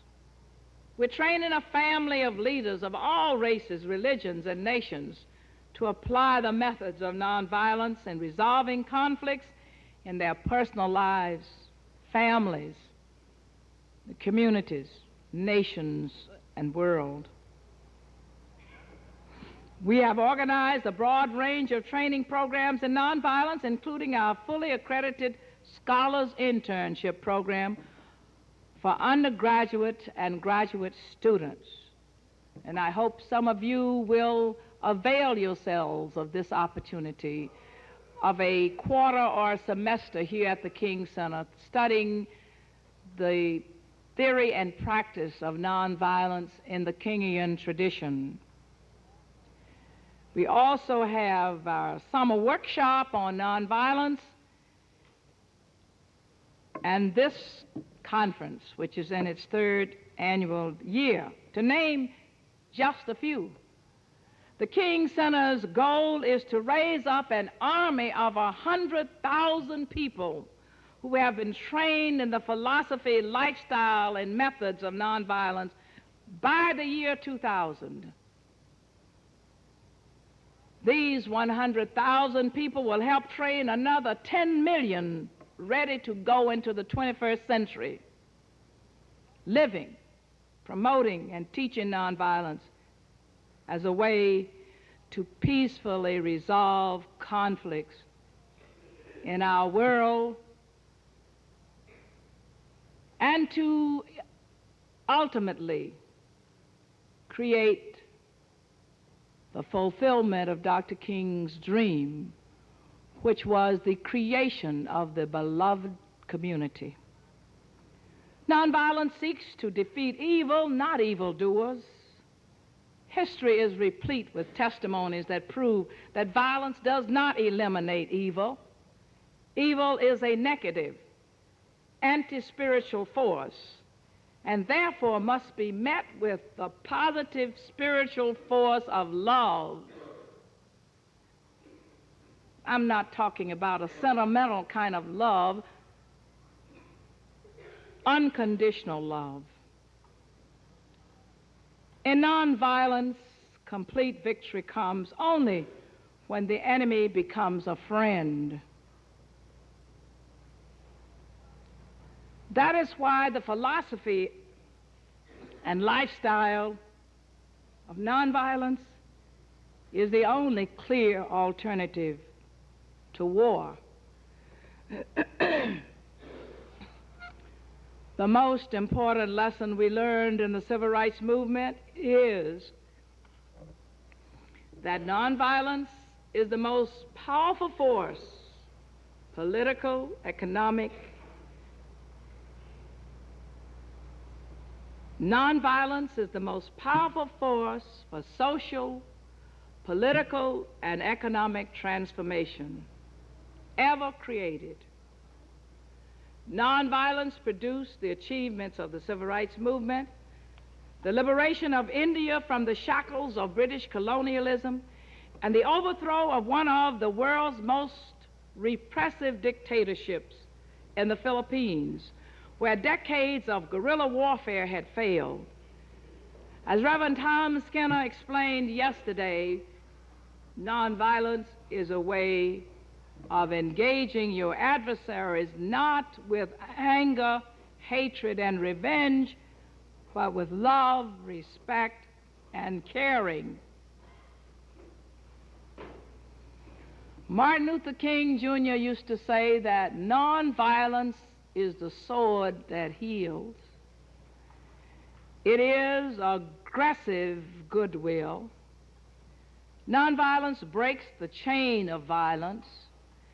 It disarms the adversary by changing the rules instead of adding to the revenge and retaliation that are needed to feed the vicious cycle of violence. A nonviolent lifestyle requires a willingness to accept violence if necessary, but a firm commitment never to inflict violence on others. This demands all of our internal resources of courage, strength, and humility undergirded by love. 30 years ago, a generation of students your age rose up and helped lead a nonviolent movement that revolutionized American society. Today, I want to challenge you to pick up the torch of freedom and lead America toward another great revolution.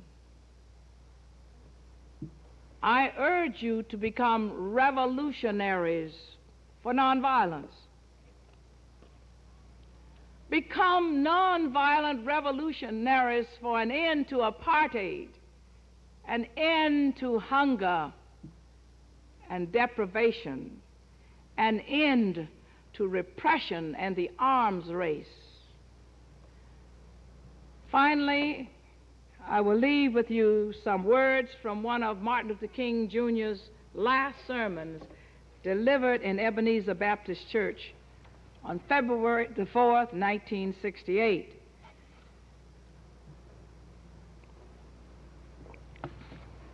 In this sermon, he described a new level of personal awareness to be sought by all of us who would join the worldwide freedom struggle. The sermon was entitled The Drum Major Instinct.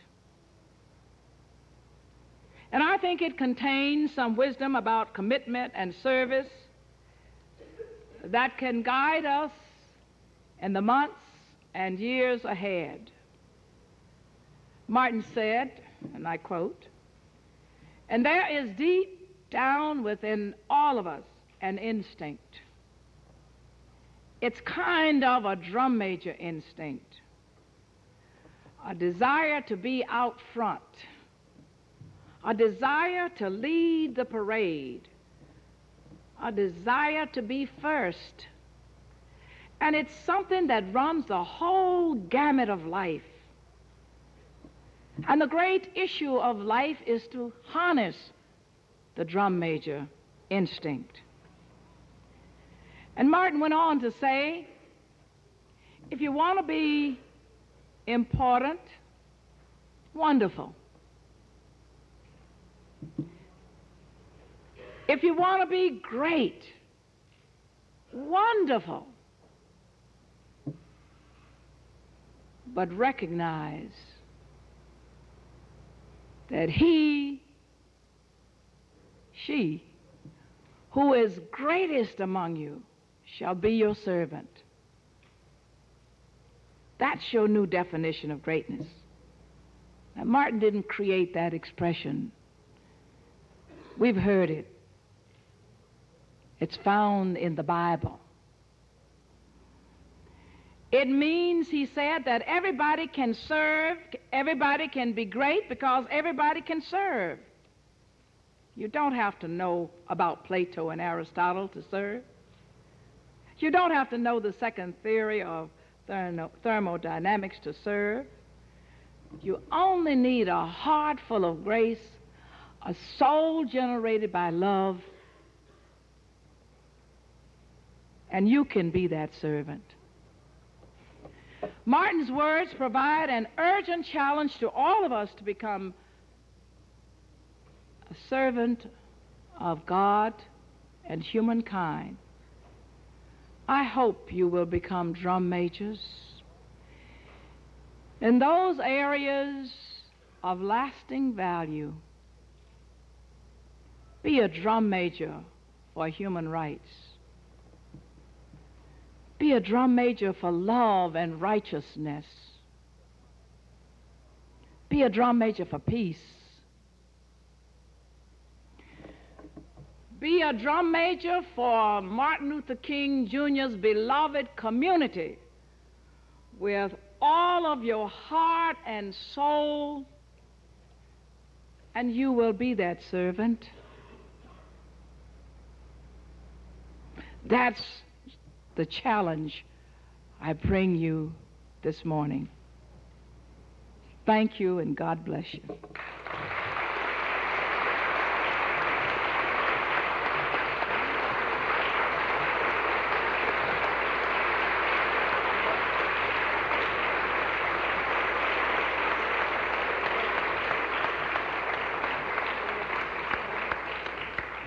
Proven legend in his own time, and his name is Joseph Eccles Lowry. Put your hands together and welcome to the stage at this time.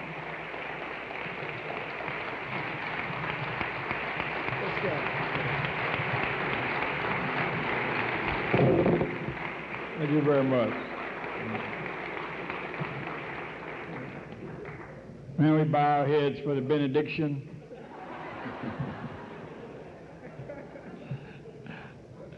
The hymn is already preached. I'm delighted to have an opportunity to share a few moments with you. I regret that I was not able to get here earlier, but I do appreciate these moments to share some thoughts with you and hopefully to engage in some exchange of ideas with you following 3, 4, 5, 6, 7, 2 minutes. The topic that they've given me, let me pay my respects to it. It talks about the 6 steps of applying nonviolence to crusade for justice, to projects and campaigns that might be specific in our program to achieve justice and righteousness. Those 6 steps I'm sure you'll wrestle with in your workshops. Information is one. Education, commitment, negotiation, direct action, and then reconciliation. I want to talk to you respecting those steps, but about nonviolence, not so much as a tactic or technique to be applied to social problems, but more fundamentally, nonviolence as a way of life. And then once we have embraced that way of life, and that way of life has embraced us, there is only a natural and almost spontaneous process by which we attack and deal with social problems. Let me tell you where I got the name that I want to talk to you about. And what I want to talk about, if you just write it down, liberation lifestyles. Liberation lifestyles. Lifestyles that make us free at last. Not in death, free in this life. Free from confused priorities, free from a lack of understanding of who we are, free to turn to each other and not on each other, free to engage in the kind of activism that represents that which is spiritually embedded in our character and in our commitment, in our philosophy, in our theology. For I would submit to you that the problems that we face will not be solved by any tactics or any technique or any process that is not based on some values that can remedy the maladies that afflict human experience. I don't believe the Democrats lost the election because Dukakis waited too late to define liberalism. I think that might have helped, but they didn't won the election. I think they won the election because we're in an era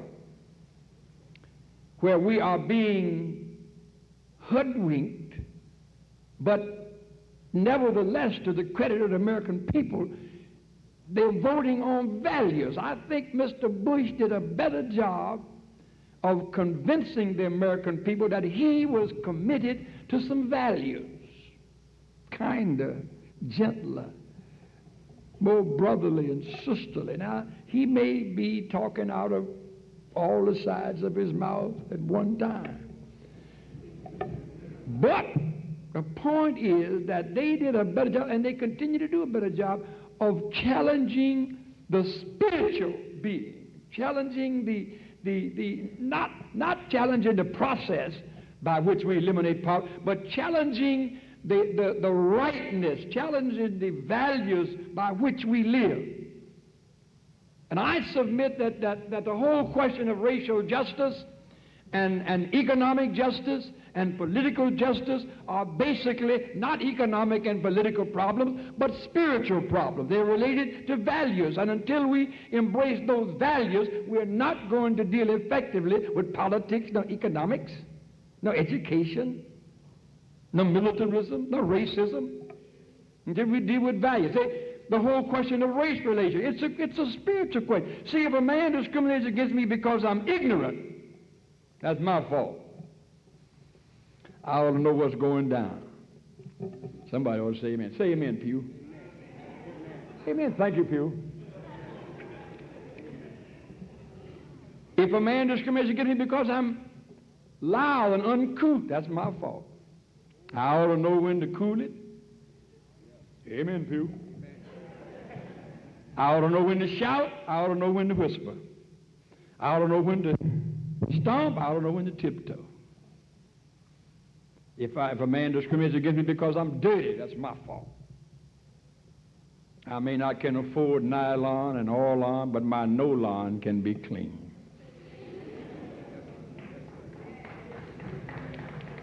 But if a man discriminates against me because I'm black, or brown, or white, or yellow, or red, he messing with God. Because God made me black, and nothing I can or want to do about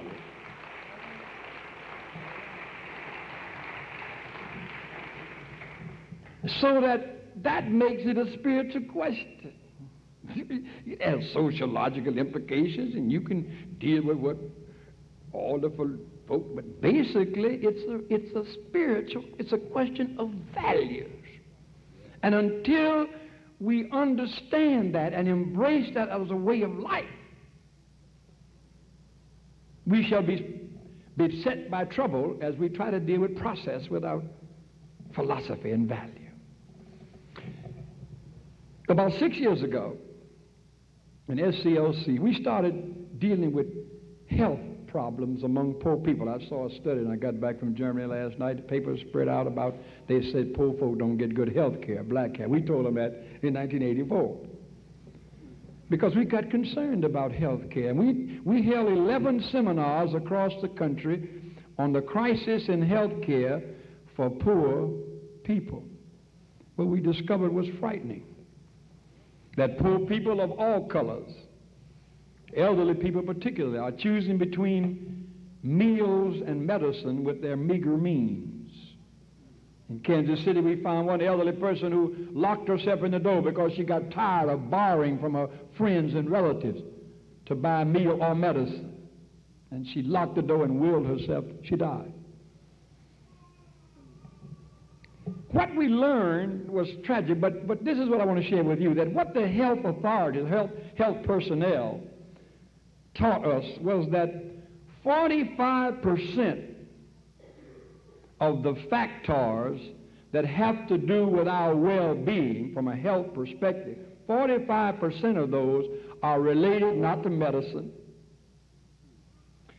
not to heredity or environment, or any of those important things, but at least 45% of the factors that have to do with your well-being are related to your lifestyle. That is more than any other single factor. More than medicine, health care, more than environment, more than any other single thing. Now I submit, in the larger discipline of life, in the whole struggle for the beloved community, because that's what we're striving for. Not to defeat anybody, but to defeat injustice.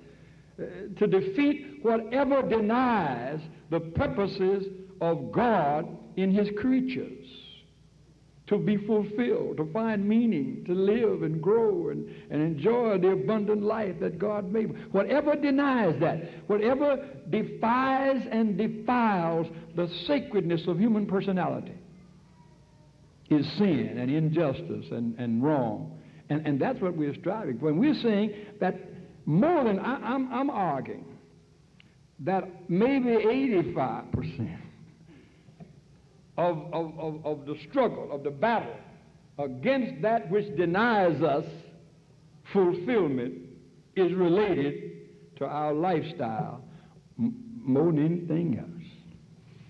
Now, I just read, they just called, Boston Globe just called me and said, Mr. Reagan said that civil rights leaders are hustling their people, that he don't see, they don't know what they want. They would give them everything they want, and they still don't know what they want, and they just keeping that issue alive, trying to convince their people that they're being discriminated against so they can keep their organizations going.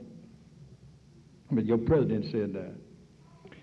Now, I've been as critical of Mr. Reagan as anybody, and I refuse to say anything bad about him. All I said was he's going out just like he came in, ignorant and insensitive to the black experience. But I wish him well as he rides off into the sunset on his ranch, and hope he lives a long time in peace. But it's not Mr. Reagan that's holding us back from realizing our goal. Oh, you may be some part Reaganism, Reaganomics, but you know, it ain't the Democrats or the Republicans or the communists. It's us. We are the key to the future, and particularly you. And your lifestyle will have more to do with your future, whether it relates to politics or economics or education or world peace or militarism or racism, than any other fact. I submit 85, 90, I might even go to 95%. Your lifestyle. And that's why I challenge you to think about liberation lifestyles that make us free at last. Not in death, in life. Free from mixed up priorities. Free to put first things first. Free to devote most energy, most thought, most devotion, most time to the important things. If you major in social studies, you don't take 1 hour of social studies. Relevant, trivial kind of things is more devastating to our future than Reagan. And so that's why liberation lifestyle becomes so important. They free us from confused priorities.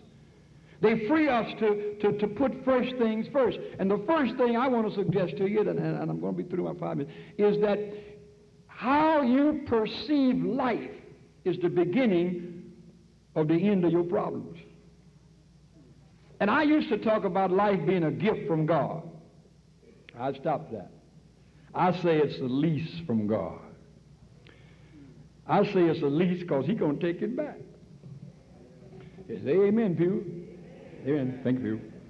It won't hurt you to say amen. Try it. Say, everybody say amen. Sounds good. Make you feel better. It's like taking a purgative. All impurities go out. Good fresh spirit comes in.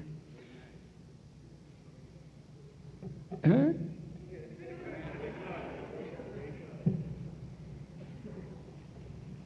Where was that? Liberation lifestyle. Liberation lifestyle. Liberation lifestyle will free us to develop. Life is a lease. I tell you what you do. When you lease a car. I went to a place today and went to the airport and leased a car. Got Hertz, Avis, I don't remember what it was. But they gave me a long contract because I signed. And there's certain conditions and rules and regulations on which they let me have the car. And when I bring the car back, they're going to check it out, see if I kept them, and bill me accordingly. I think that's what God does with life. It ain't yours. You didn't create it. And it's God's. And God's going to hold us accountable for how we use it. And if you can accept that premise, you've made the first of the many steps to liberation lifestyles. That when you see life as a sacred lease from God, that you have to use according to my daddy let me use his car. I didn't have one, wasn't able to buy one in school. And he put down certain conditions, and I violated him, and he took the key. And I demanded the key. And he said, by what right do you demand the key? It is my car. Yeah, I bought it. He showed me the paper, the receipts where he made the payments. I didn't have any receipts. It's his car. I'm suggesting that life is a sacred lease from God, and when we view it from that perspective, we take a good long look at how we abuse it and how we use it, and sexuality becomes important. Because we see every gift within the context of that life as belonging to God. And sexuality becomes an expression of God's gift for the fulfillment of relationships, for procreation, for the consummation of commitment, for the expression of who we are. And we do not then, nonviolent liberation lifestyles will not permit us to exploit or have exploited our sexuality. Thank you. What's your name? I'm going to sign you up. Drug fall in the same context. When I understand what my life is and who I am, nobody can trick me into contaminating and defiling my humanness and my sacredness with alien substances that destroy me. I don't need when I know who I is. Oh, I know, I should say. I know who I be.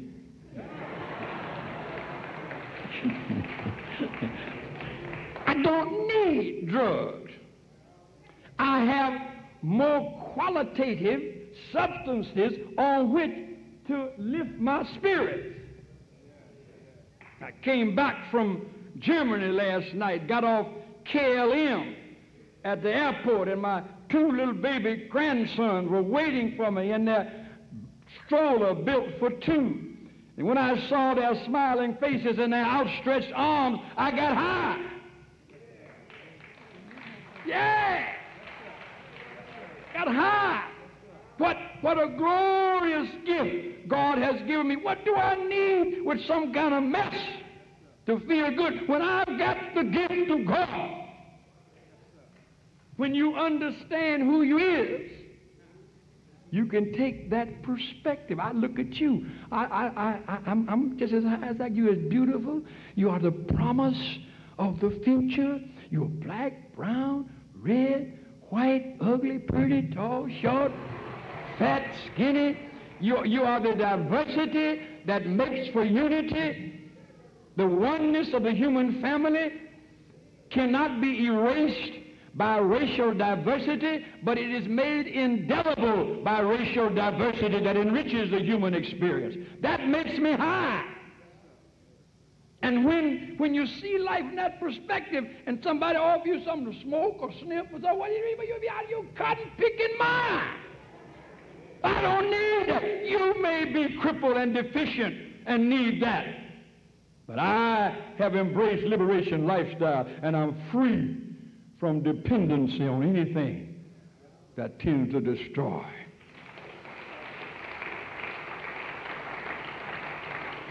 But do I feel good? I agree. Something better than pretty legs. But there ain't nothing wrong with pretty legs. Huh? Not a thing. Not a thing. When in the right perspective. Huh? And sexuality, viewed from the perspective of the sacred lease of life deposited in our reservoir by God, become a blessing that we use and enjoy,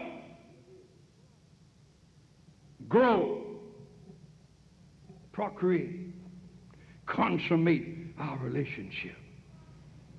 Nothing is more beautiful than the consummation of a commitment in love and sex between two people who made a commitment to each other. Nothing cheapens the gift of God in sexuality than reducing it to a game of jacks that I throw them up and wherever they fall, I'll spend the night. And hop, skip, and jump from one square to another. Where is the beauty? I heard some little chick singing on the radio, oh, we're going to be making love. You don't know nothing about no making love. You ain't lived long enough to be through the suffering that is a necessary ingredient to come. You make love with a woman when you are a man, when you have gone through the kind of experiences with them that help you understand each other and help you relate to each other and help you sacrifice with each other, help you plan for each other, make a commitment. Then, oh glory. Then, glory, hallelujah.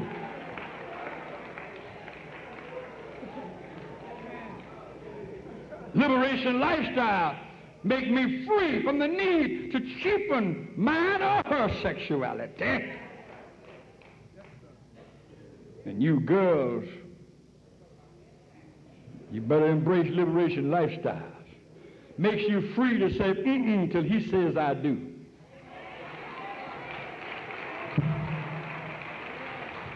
New boys embracing liberation lifestyles makes you treat her in a manner that you want her to act when she becomes your wife. Don't teach her to be cheap and weak and expect some ritual to immediately make her strong and moral? Huh? Oh, girl, say amen, Pew. Amen, thank you.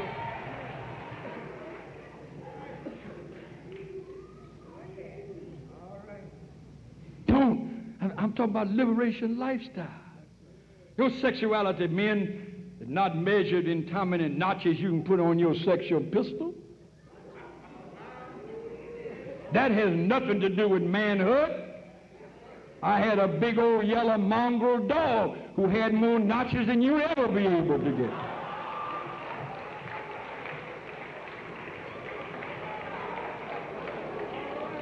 And he was born a dog, he lived a dog, and he died a dog.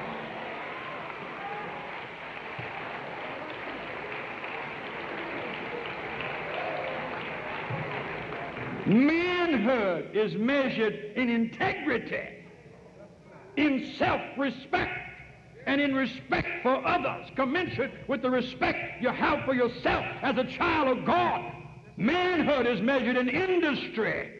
Manhood is measured in intelligence. Manhood is measured in strength that others may call weakness. Greatest man I ever knew hung on the cross. Asked his father to forgive the fools that had just nailed him to the cross. That's strength. Huh? Been you and me, we really trying to get out of that cross to kick some butt. That ain't strength. That's vindictiveness. That's violence. It's failing to understand the best way to deal with the problem. It's who you're trying to, what are you trying to do? Defeat him or defeat that which has possessed him? Jesus said, you, Father, forgive them. They don't know what they're doing. And one of them said, what manner of man is this? We just nailed him to the cross. And here he is praying for our forgiveness. Surely. Surely. And this must be the Son of the living God. He won him. He converted him. And he sent out into the world someone who understood that he was free from the violence, free from the hatred, free from the evil, free from the sin that led him to participate in such a thing. Liberation lifestyle, get out under sexuality, drugs, gets it in order. It also sends us into the world as citizens. So that when you embrace liberation lifestyle, ain't nobody got to march on you to get you to vote. Anybody wake you up in the morning, get you to go to the bathroom, TT? Wait, show your hand up. Huh? You get up naturally, don't you? I woke up this morning naturally, got up through the cover back, made my way to the bathroom. They didn't have to have no campaign. It's natural to me. Liberation lifestyle make you participation in the political process natural, because you know that government is that which impacts your life. That government is that which sets policy. Government is that which regulates. Government is that which inspires and motivates. Government is that which sets national priorities. And so you're going to participate because you're free to participate, because you know that it's your responsibility and your opportunity. And nobody can keep you from doing it. Just like nobody can keep you from getting up in the morning, going to the bathroom. I got it this morning, the phone, and wife said, telephone. I said, hold it a minute. Put it on hold. Just push that little red button on my phone. I got 4 lines, the red button, put it on hold, and 4 flash. Let it flash till I take care of business. That's a priority. There are many things we put on hold till we take care of business. Huh? Oh, glory. Liberation lifestyles make us free to put athletics in the proper perspective. My God, you would think that the most important, well, I don't have any problem. I'm a pretty good athlete myself. But oh my God, our heroes must not all be those who can dunk or hit home runs or steal bases. Our heroes must also be those who can compute and analyze and evaluate and are good in medicine and health care and religion and in just plain old social service. My hero is the man who drives my garbage. I holler at him every morning when I'm out there. When he comes by, I holler at him because that dude works harder than anybody I know. He takes care not to leave half my garbage in my garbage can and dump it on my ground. And he keeps my community sanitary. It's very important. He's one of my heroes. I don't know his name. Jake, I think his name is Jake. But I know who he is. My hero, I get, white folks, same thing, not just us. We may be white, but the same thing. Look who they elected president, an actor, entertainer.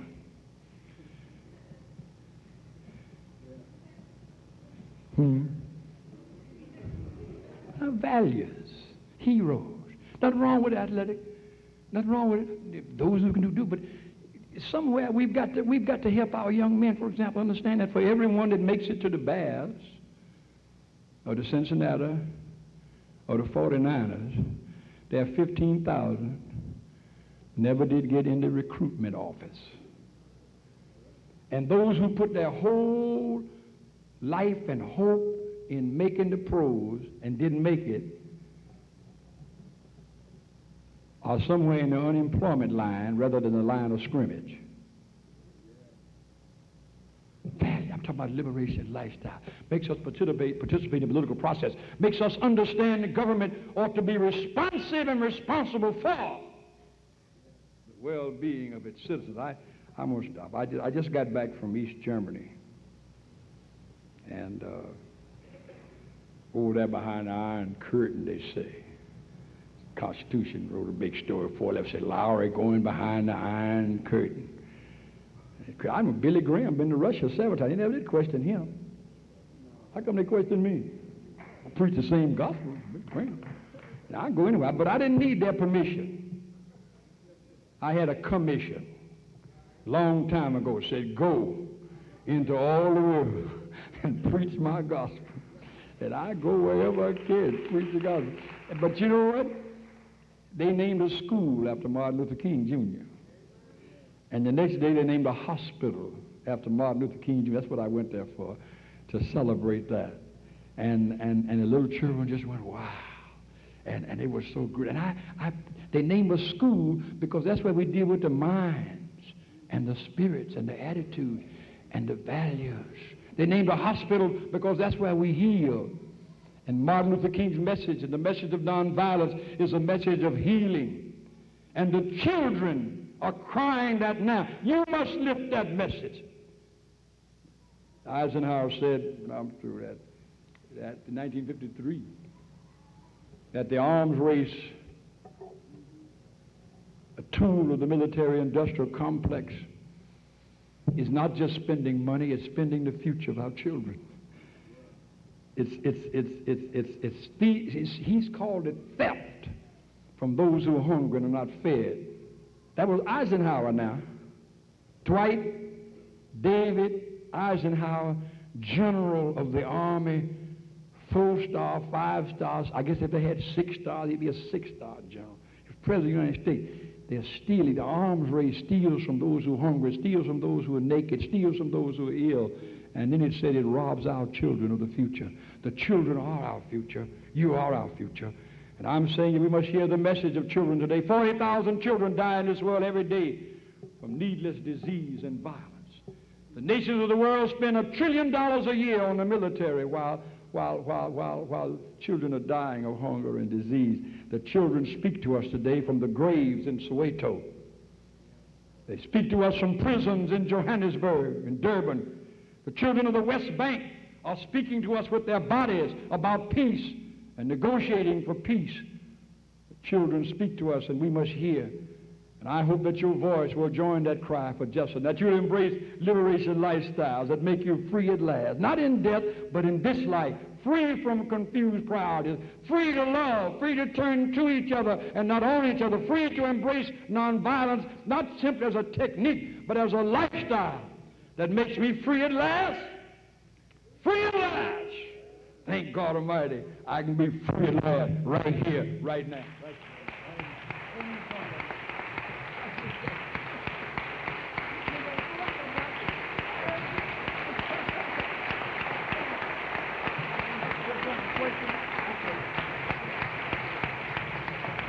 Thank you very much. Sit down before I take up an offering. Please join me in welcoming Dr. Richard Deese.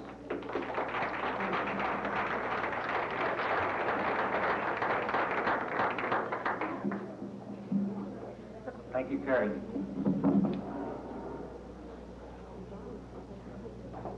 Recently, in a barrio in the Philippines, the military came into the village and asked for a particular man who was accused of collaborating with the guerrillas. He was surrendered to the military. They took him out into the rice field and killed him and left. Afterwards, the people gathered together and they said, "What happened to us? We're a based community committed to working together in solidarity to help us against oppression and violence. And yet we simply stood by and let one of our villagers go to be killed by the military." And they sat down and thought what they would do if this same thing happened again. A month later, the military came again, demanding a particular person accused of collaborating with the guerrillas. The people, instead of surrendering this person to the military, all went to his nipa hut and they surrounded the man. And the military confronted them. They refused to budge, they refused to move, and the military left. A small victory over violence by unarmed villagers facing armed men. A story that you won't read about in your evening paper or see on the evening news. But it happens again and again and again. It's part of a network of people all over the world working against oppression, witnessing for human rights, struggling for peace, overcoming injustice. In our schools and colleges, in the media, we often don't hear anything about these kinds of efforts, or not enough. And that's why this gathering is so significant. To bring people together to study and to learn about the power of nonviolence, about its roots, about movements that are associated with it. People know generally about the Gandhian revolution that overthrew the British Empire and brought independence to India. People know about Martin Luther King Jr. and the civil rights struggle. But what is not as well known is that there is a vibrant history of nonviolent individuals and movements that encircles the world, that are removing the chains of oppression and degradation.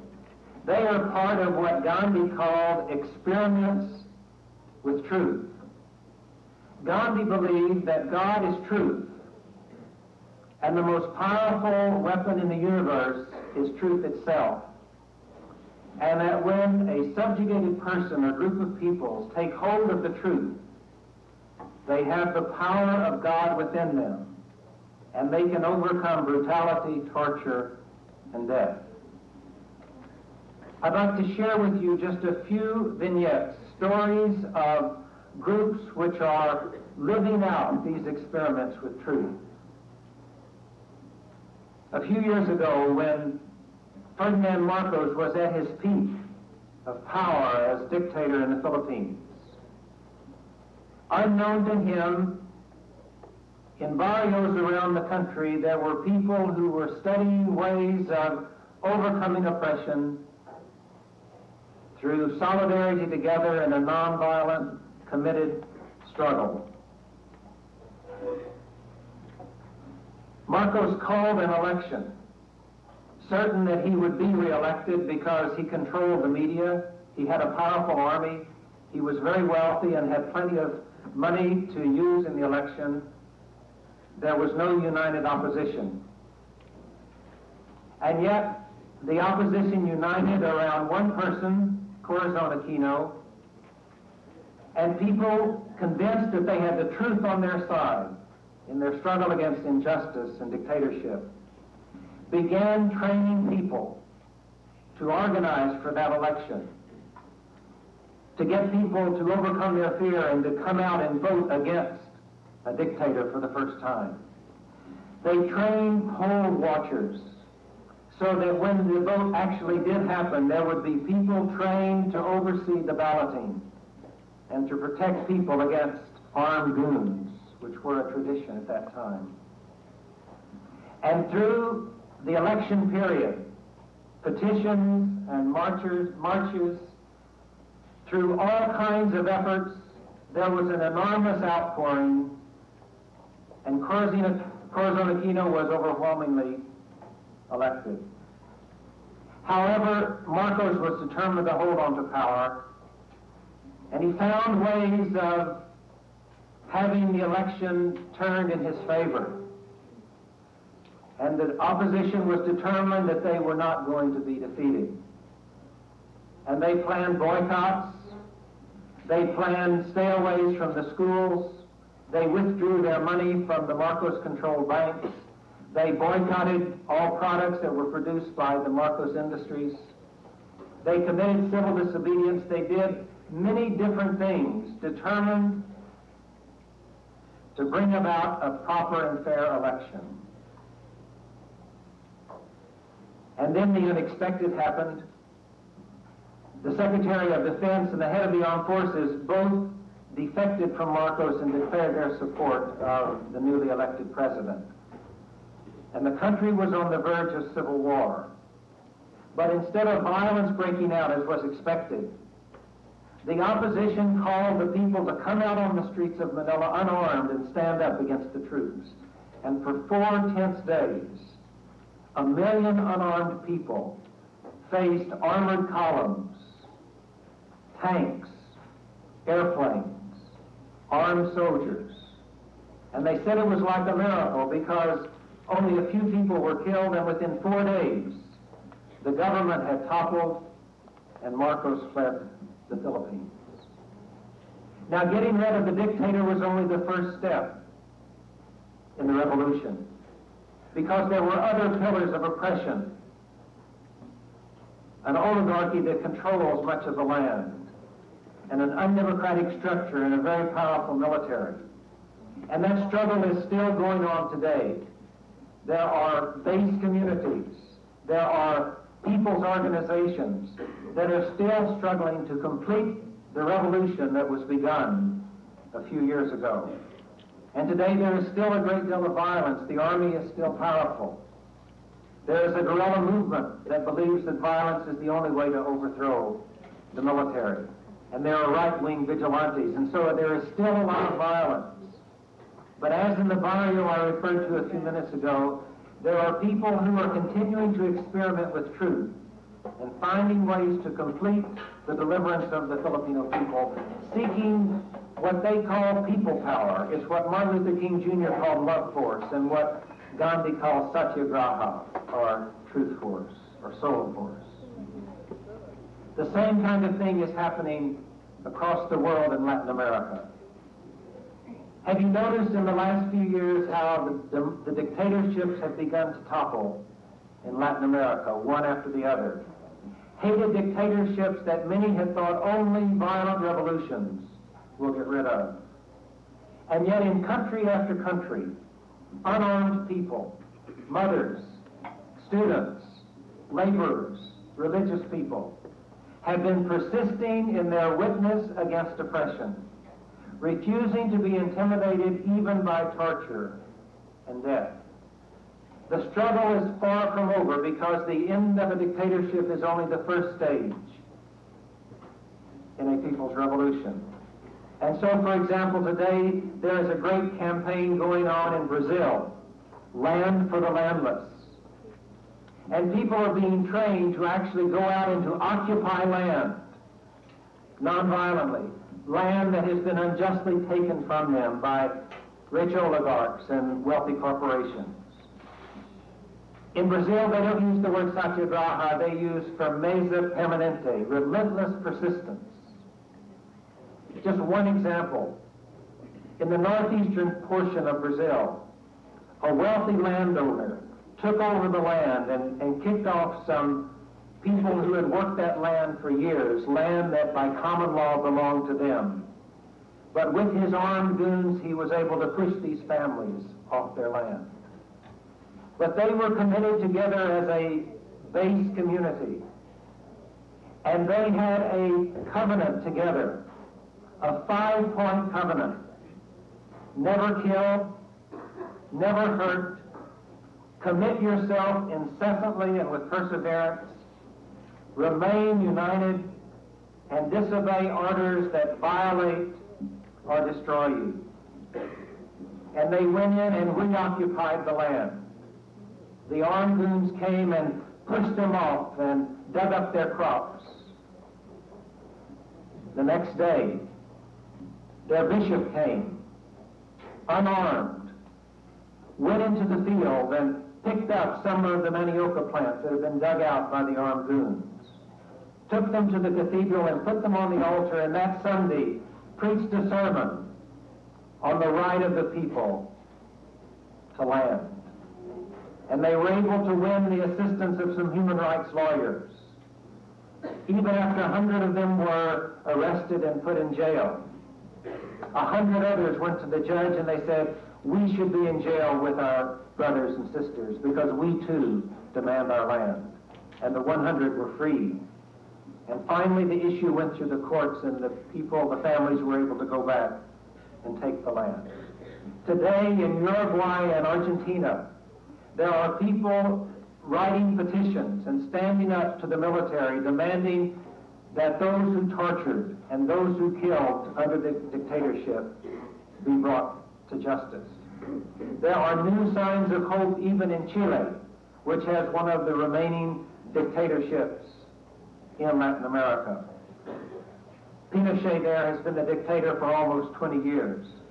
And yet, despite the terror, the people have been gaining courage to stand against him, building a movement.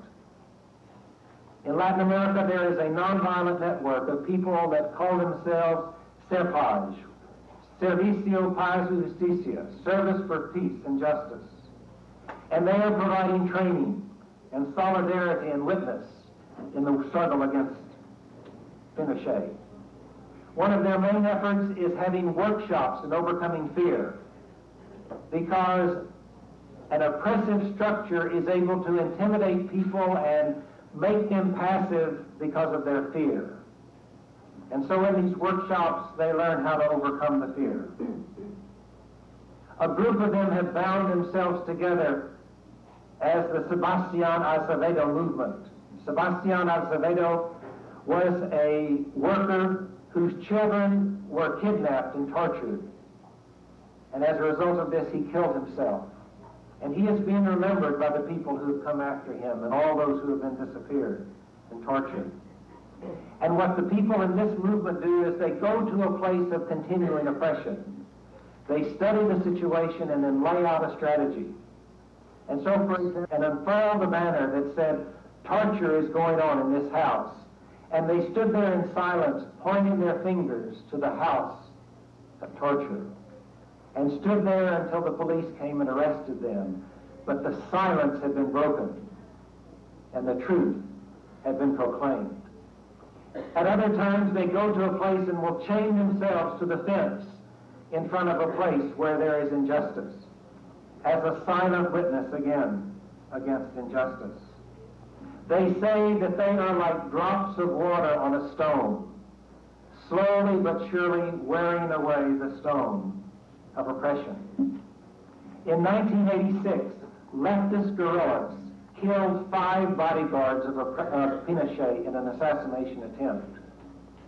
Pinochet said that 5 members of the opposition would be arrested because of this in retaliation.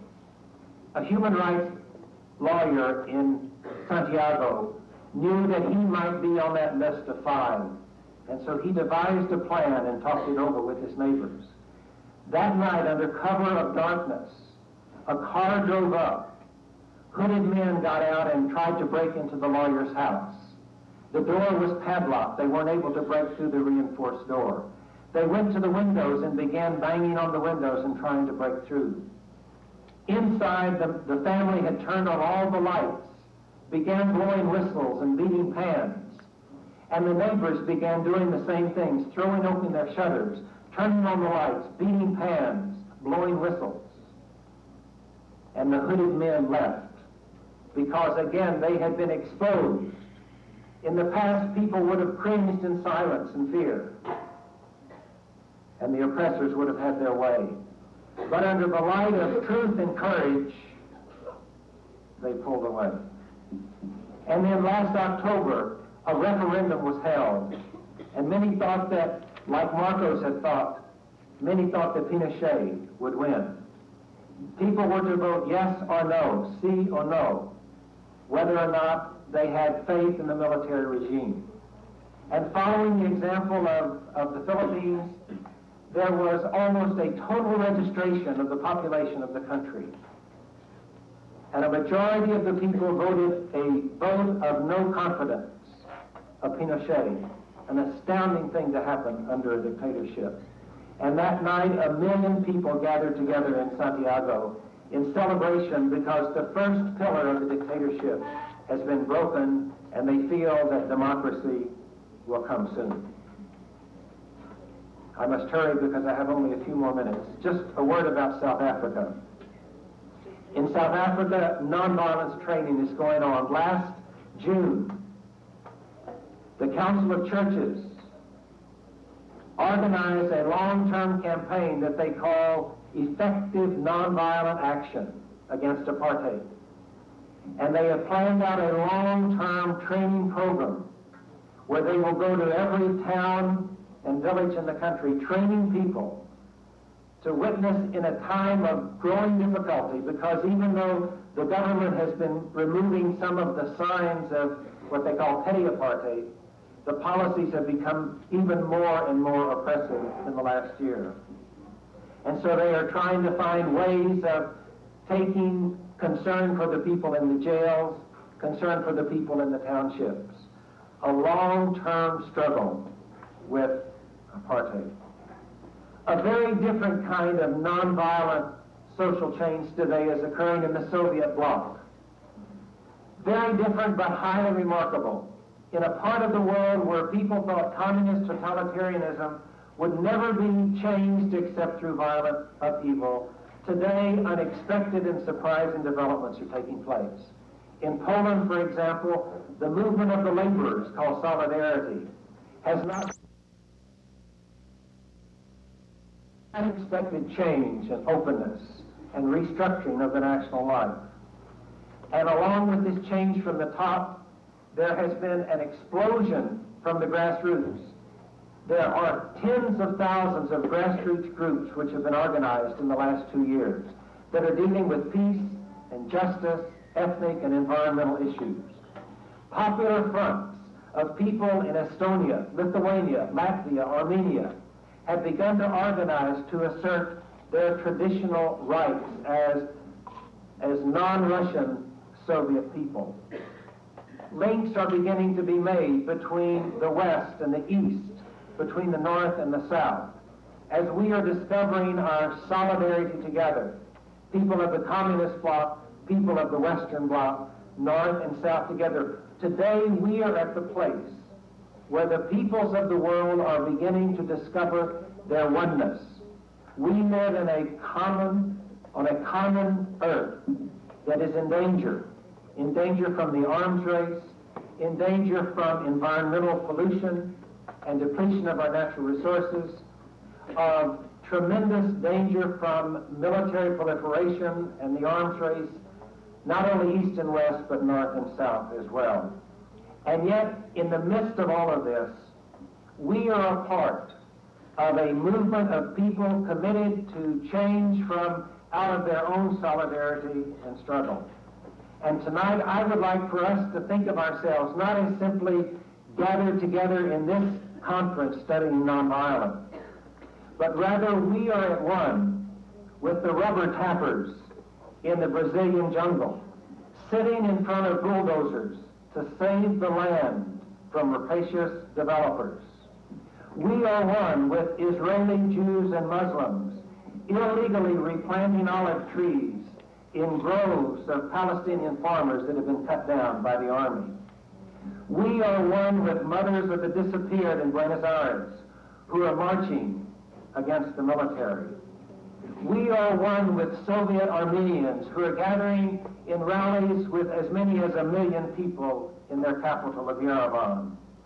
And we are one with South African students, black, white, and colored, going to jail together for opposing racist laws. We are all together part of God's beloved community, and we form a chain of solidarity, of resistance, and love that will overcome someday. Thank you.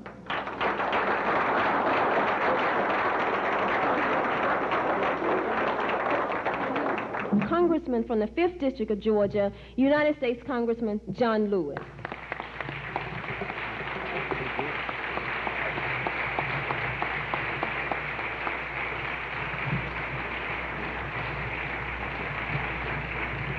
Thank you very much, Brenda, for that wonderful and moving introduction.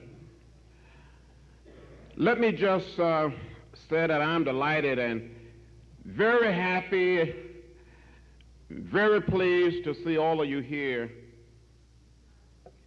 as students attending this national conference.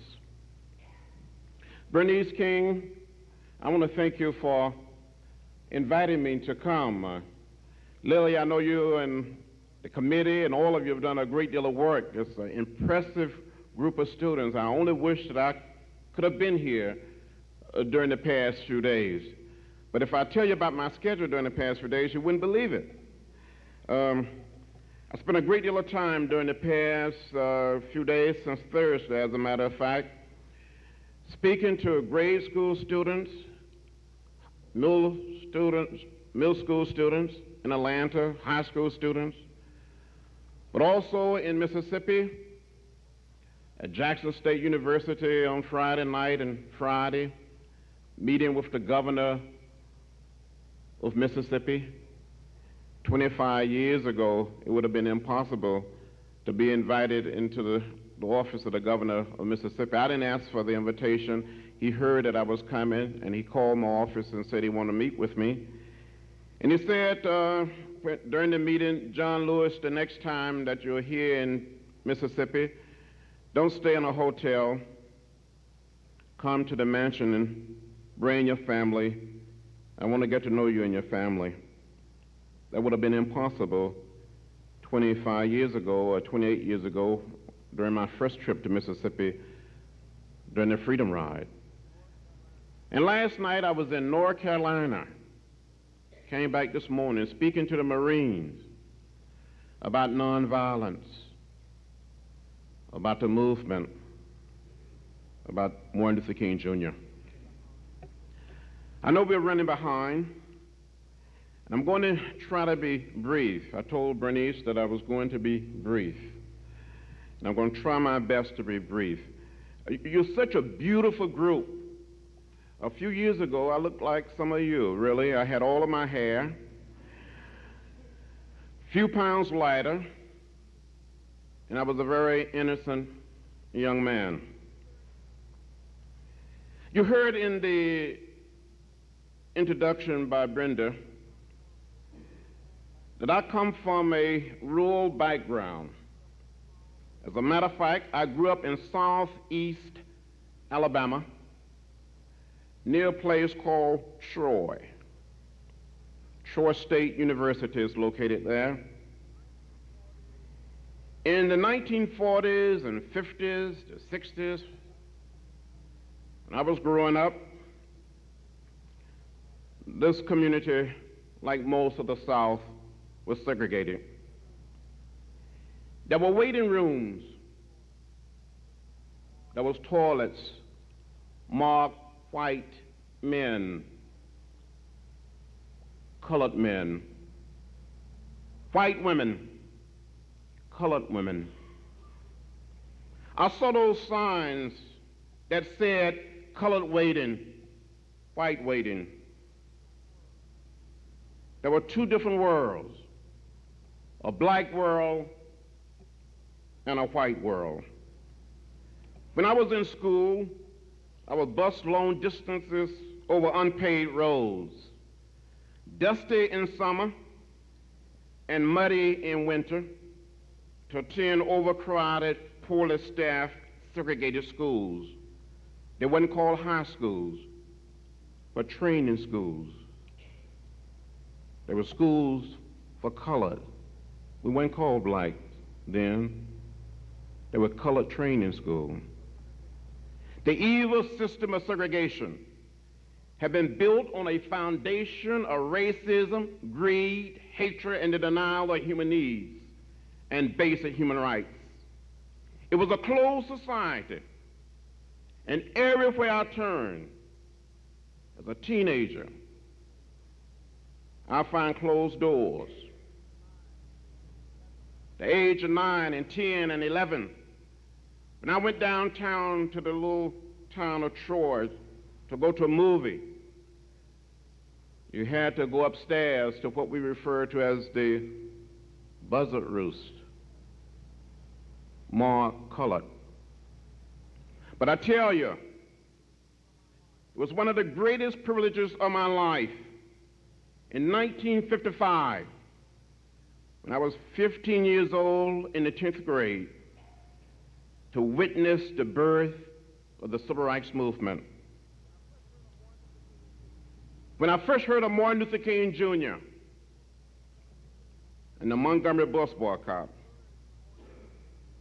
the words of Martin Luther King Jr. inspired me because he dared to stand up to an oppressive system in Montgomery, to organize the black people of Montgomery against a segregated system of transportation. And I knew then that Martin Luther King Jr. was not only speaking for blacks in Montgomery, but he was speaking for freedom-loving people everywhere. As I watched the unfolding drama in Montgomery, the concept of nonviolent confrontation with the forces of segregation brought a ray of hope to me, just as it did for many blacks throughout the nation. I saw Martin Luther King Jr. as a product of the South, a son of the South, a son of America, that received a good education. I saw Martin Luther King Jr. as a young black Baptist minister who was trying to make his religion relevant to the needs of his people.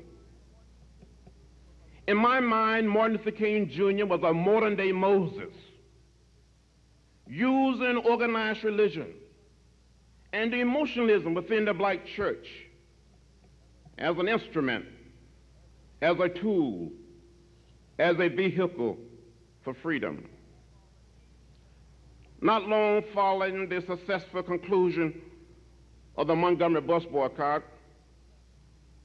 I wrote Dr. King a letter. It was just a very simple letter saying to Dr. King that I had a desire to attend Shore State College, 8 miles away from my home, a segregated, all-white school that blacks could not enter. Dr. King and the leaders of the Montgomery Improvement Association wrote me back and sent me a round-trip Greyhound bus ticket so I could travel from Troy to Montgomery. And I will never forget that Saturday morning meeting Martin Luther King Jr. and Reverend Ralph David Abernathy in the pastor study of the First Baptist Church on Ripley Street in downtown Montgomery. This was the beginning of a long and beautiful relationship. After that, our paths were to cross on many occasions. During the sit-ins, I went away to school in Nashville, started attending nonviolent workshop every Tuesday night. A small group of students from Fisk University, Tennessee State, Meharry Medical School, American Baptist Theological Seminary, Vanderbilt, Peabody, and Scarrett would meet at a Methodist church and attend these nonviolent workshops, studying the philosophy and the discipline of nonviolence, studying the way Gandhi had led the movement in India, in South Africa, studying the movement and the efforts in Montgomery. And I will never forget, in the fall of 1959, a group of black and white students, a small group of us, went down to two of the large department stores and had what we call a test sit-in. Now, we had been taught to be nonviolent, but we had to practice nonviolent. We had role playing, what we call social drama. But we went there to just establish the fact that these establishments, these restaurants, would not serve blacks or serve an interracial group. And we were denied service. And we came back to our campuses and began to organize. And on February the 1st, 1960, 4 young men, 4 students at A&T College in Greensboro, North Carolina, took seats at a Woolworth store and started sitting in. And the sit-in movement spread across the South like wildfire. But during the spring of 1960, Martin Luther King Jr. traveled around the South, but he would come to Nashville over and over again. And he said that in the city of Nashville, you have a deeper understanding, a better understanding of the philosophy and the discipline of nonviolence. Martin Luther King Jr. spoke to all of us as young people, as students. He spoke to the heart and conscience of all of us who believe that nonviolence and love offer a more excellent way. This man, this one American, this good man, this young man, a product of the South, a citizen of America, a citizen of the world, had the ability, the capacity to produce light in dark places. Martin Luther King Jr. had the ability to bring the dirt, to bring the filth out of the cracks, out of the corners, from under the American rug into the open light in order for us to deal with it. You know, as a student in Nashville, people were going around saying that the whole of Africa would be free and liberated, and we could even get a hamburger and a Coca-Cola at a dime store.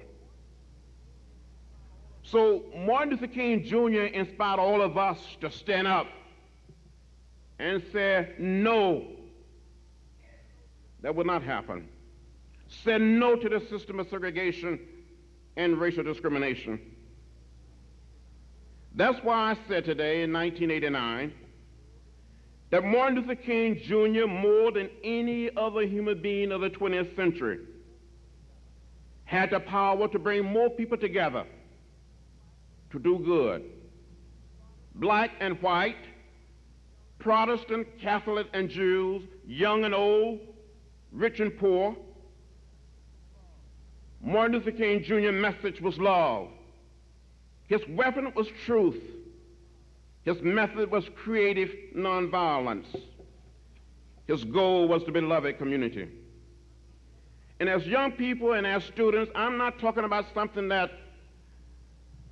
I read in the newspaper, or heard on the radio, or saw on television. This man that I marched with, this man that I worked with and went to jail with, this man that I got to know was so sensitive and so caring because he believed totally in the philosophy and the discipline of nonviolence. Not simply as a technique, not simply as a tactic. When you accept nonviolence as a technique or as a tactic, it becomes like a faucet. You can turn it on and turn it off. Well, Martin Luther King Jr. accepted nonviolence as a way of life, a way of living. This man was a beautiful man, a beautiful human being, so black and at the same time so American. He personified the very best of humankind. He could speak, whether it was at the March on Washington in 1963, or whether it was in Mississippi in 1964, or in Selma in 1965, and the masses understood from his words that they were somebody. He was a gentleman who used the teaching of Jesus and the tools of Gandhi. You know, to believe in nonviolence, to accept the philosophy of nonviolence is strange.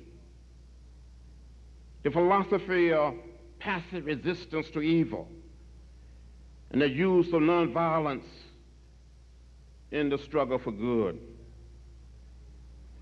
After we had desegregated many lunch counters and restaurants throughout the South, because of our commitment to the movement and to the philosophy and the discipline of nonviolence, many of us as young people and as students took what we call a ride for freedom. We went on something called the Freedom Ride. A group of us, 7 whites and 6 blacks, met in Washington, D.C. on May 1st, 1961, in preparation for the Freedom Ride, to go through a period of orientation, a period of training. And I remember being 21, the night of May 3rd, we were supposed to get together and have dinner at a Chinese restaurant. Now, growing up in rural Alabama and living in Tennessee, I never had Chinese food before.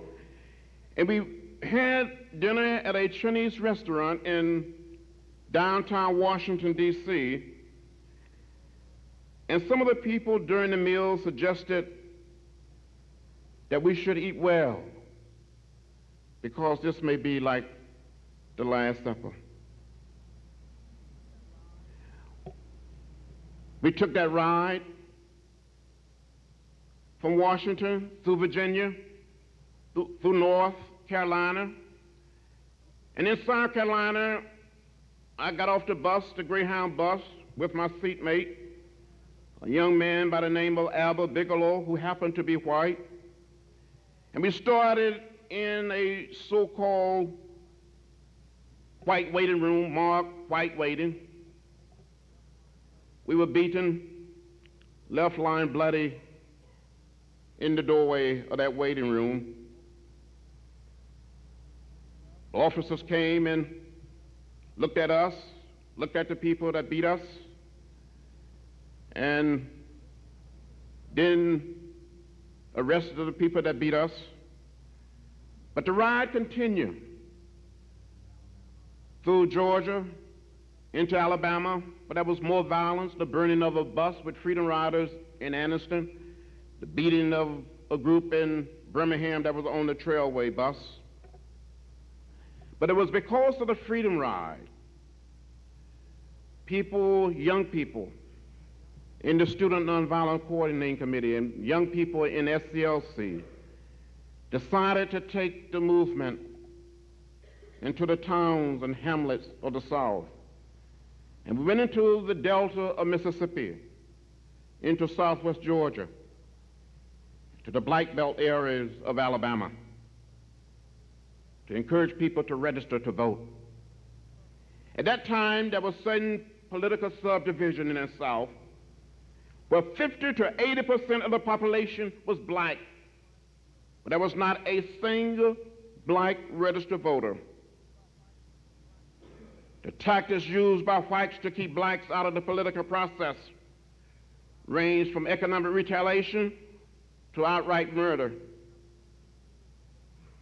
Black voting applicants had to pass literacy tests, which was so complicated that a college-trained person could not pass them. A Philadelphia lawyer could not pass these tests. The question ranged from reciting the entire United States Constitution to interpreting certain section of the Constitution of certain states, or to naming all of the presidents of the United States. On one occasion, a black man in one parish in Louisiana was asked to give the number of bubbles in a bar of soap.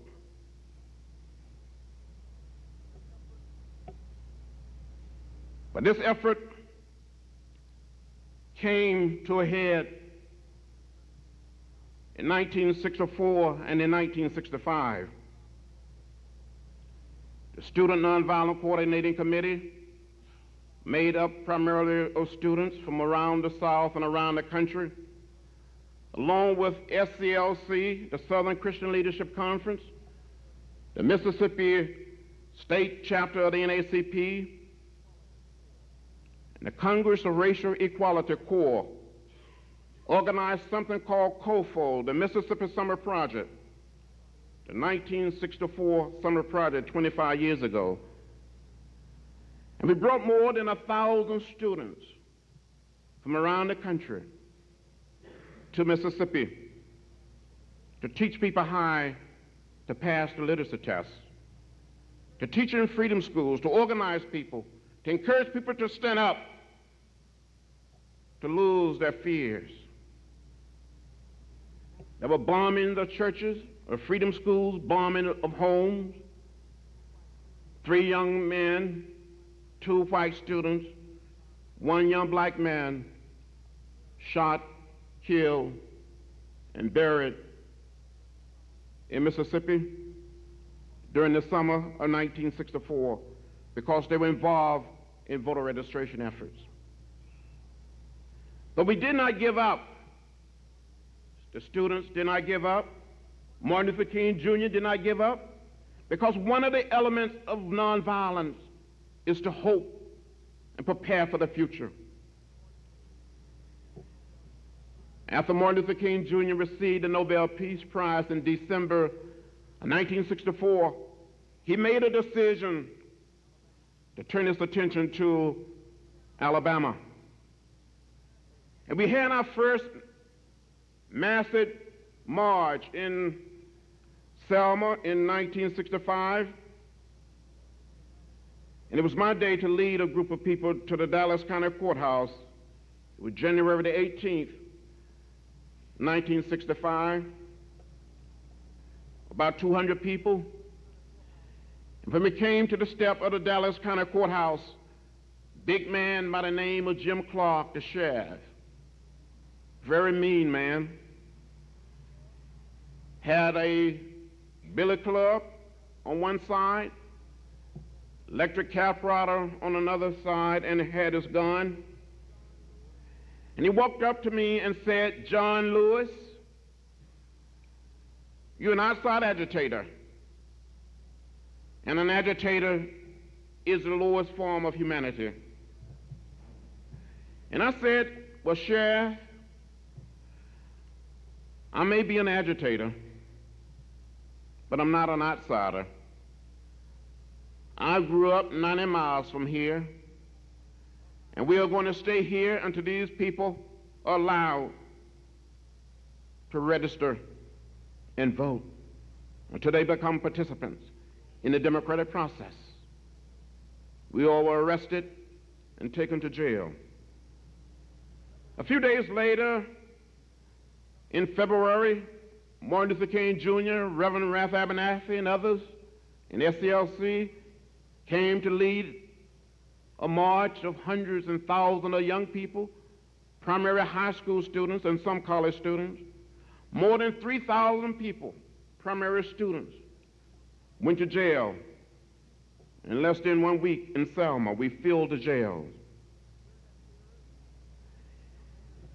During that period, a young man by the name of Jimmy Lee Jackson from Marion, Alabama, from Perry County, the home of Mrs. Coretta Scott King, was leading a march in downtown Marion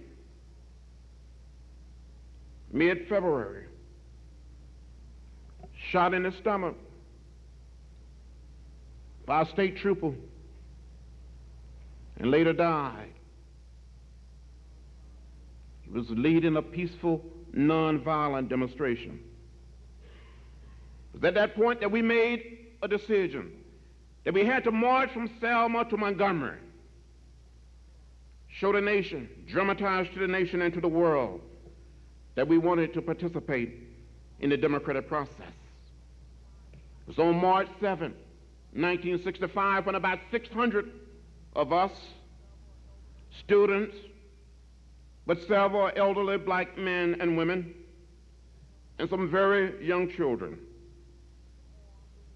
unarmed, but armed with a dream, shepherded by the philosophy and the discipline of nonviolence. I remember when we reached the apex of the bridge, crossing the Alabama River, we saw a sea of blue. Alabama state troopers. Governor Wallace, 2 days earlier, had issued an order saying that the march would not be allowed and it would not take place. Sheriff Clark had issued a call that all white men over the age of 21 to come down to the Dallas County Courthouse on a Saturday night and to be deputized and become part of his posse to stop the march. When we got in hearing distance of the state troopers and Sheriff Clark posse, a man identified himself and said, "I am Major John Cloud. This is an unlawful march. I give you 3 minutes to disperse and go back to your church." We were quiet, orderly, and peaceful. In less than a minute and a half, he said, "Troopers, advance." We saw the state troopers putting on their gas masks. They started toward us, tramping us with the horses, beating us with nightsticks and bull whips, shooting tear gas. Some of us were seriously hurt.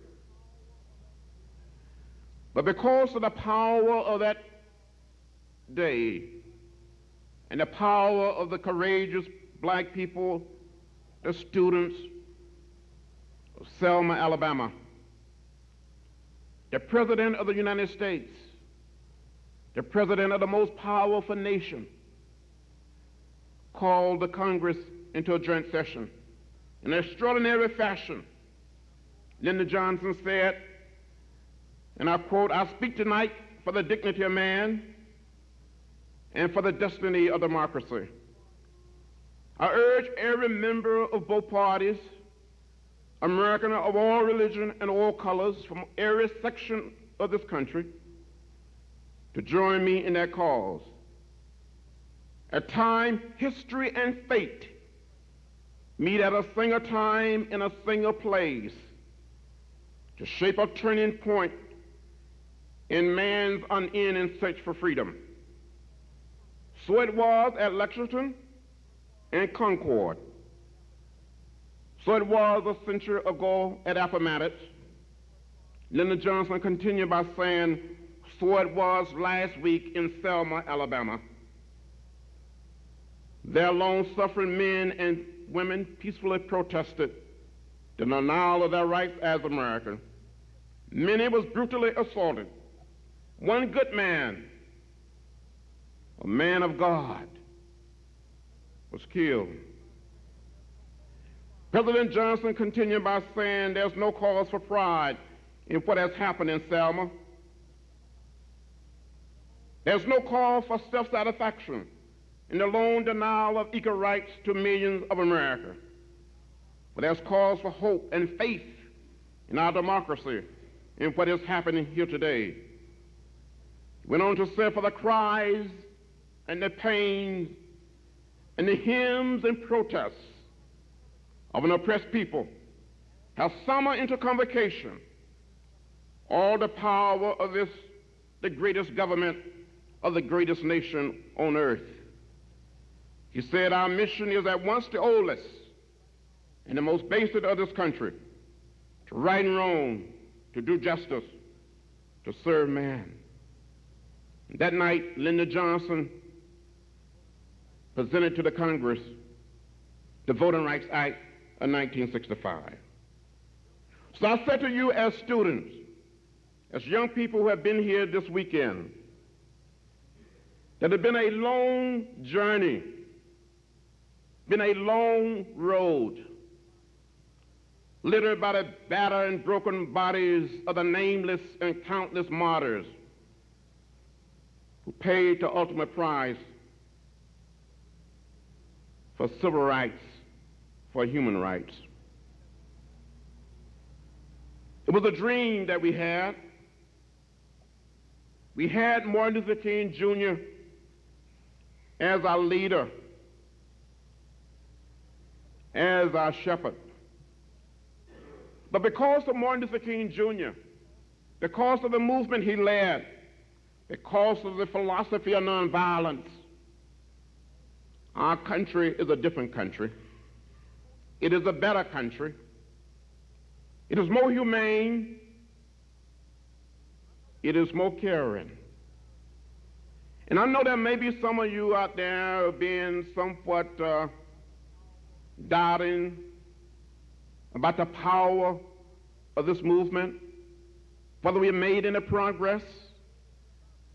But in 1965, there was only about 1 million black registered voters in 11 southern states. Today, there are more than 7 million. In 1965, there were less than 100 black elected officials in the 11 southern states of the old Confederacy from Virginia to Texas.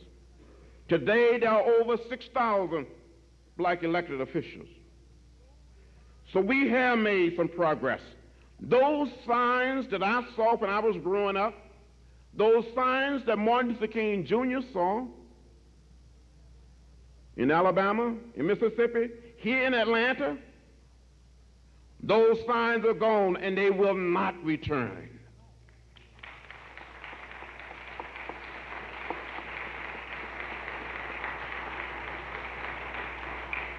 So I say to you as young people, as students, as leaders of the 21st century, we and all of us must find ways to inject the efforts, the morality, the discipline, and the commitment of the civil rights movement into the political arena. We must find ways to support a new breed of candidates for public office, men and women of vision, politicians with the moral capacity of a Martin Luther King Jr. We must support courageous leaders who will redirect the priorities and the tremendous resources of this nation, not to oppress, but to uplift, not to divide, but to bring together, not to enslave, but to set free. So I traveled and worked throughout the South during the 60s. I've seen civil rights workers and indigenous people whom we were trying to help with their heads cracked open by nightsticks, lying in the streets, weeping from tear gas, calling helplessly for medical aid. I've seen old women, old men, students, and young children in peaceful protests, run down by policemen on horses, beaten back by fire hoses, chased by police dogs. And yet these people were still able to forgive, understand, and saying, I ain't gonna let nobody turn me around. Dr. King taught us that if we believe in the philosophy and the discipline of nonviolence, we come to that point where we realize that the struggle is not between people, but it's a struggle between the forces of division and the forces of reconciliation. As you leave this place, as you leave Atlanta, as you leave the King Center, I say to you, as the young leaders of the 21st century, you should keep in mind what Horace Mann, the father of modern education in America, said on one occasion. We should be ashamed to leave this place, be ashamed to die, be ashamed to leave this world until you have made some contribution to humanity. As students, as young people, you have been blessed. You have a mandate. You have a mission. You have a moral obligation from the spirit of history to follow in the footsteps of those brave and courageous men and women who passed this way before you. You have a mandate from the masses who have worked together, prayed together, stood up together, sat in together, sang together, were beaten together, and went to jail together. As a new generation of leaders, you must dream dreams the way Martin Luther King Jr. did, the way Robert Kennedy did. You know, Robert Kennedy was very fond of quoting George Bernard Shaw. He would say over and over again, some men see things as they are and say, why? I dream of things that never were, and say, why not? As young people, you face the challenge of restoring sanity and sensitivity to our nation. Give our nation a sense of direction, a sense of purpose. Dr. King could speak to us today. He would tell us, he would say, we who inhabit this tiny planet we call spaceship Earth must learn to live together in nonviolence, in peace, or we will perish as fools. As you go from this conference, you must be prepared for a long and ongoing struggle. For our struggle is not one that lasts for just one day, or 1 week, or 1 month, or 1 year, or 1 lifetime. But it may take many lifetimes to build a beloved community. Frederick Douglass said it best in 1857. If there's no struggle, there's no progress. Those who profess to favor freedom and yet appreciate agitation are men who want crops without plowing up the ground. They want rain without thunder and lightning. They want the ocean without the roar of its mighty waters. The struggle may be a moral one, or it may be a physical one, or it may be both moral and physical. But it must be a struggle. Power concedes nothing without a demand. It never has and never will. If you as students and as young people pursue a standard of excellence in your daily lives, your days here in Atlanta, your years of study, your years of hard work, and your years of service to humankind will not have been in vain.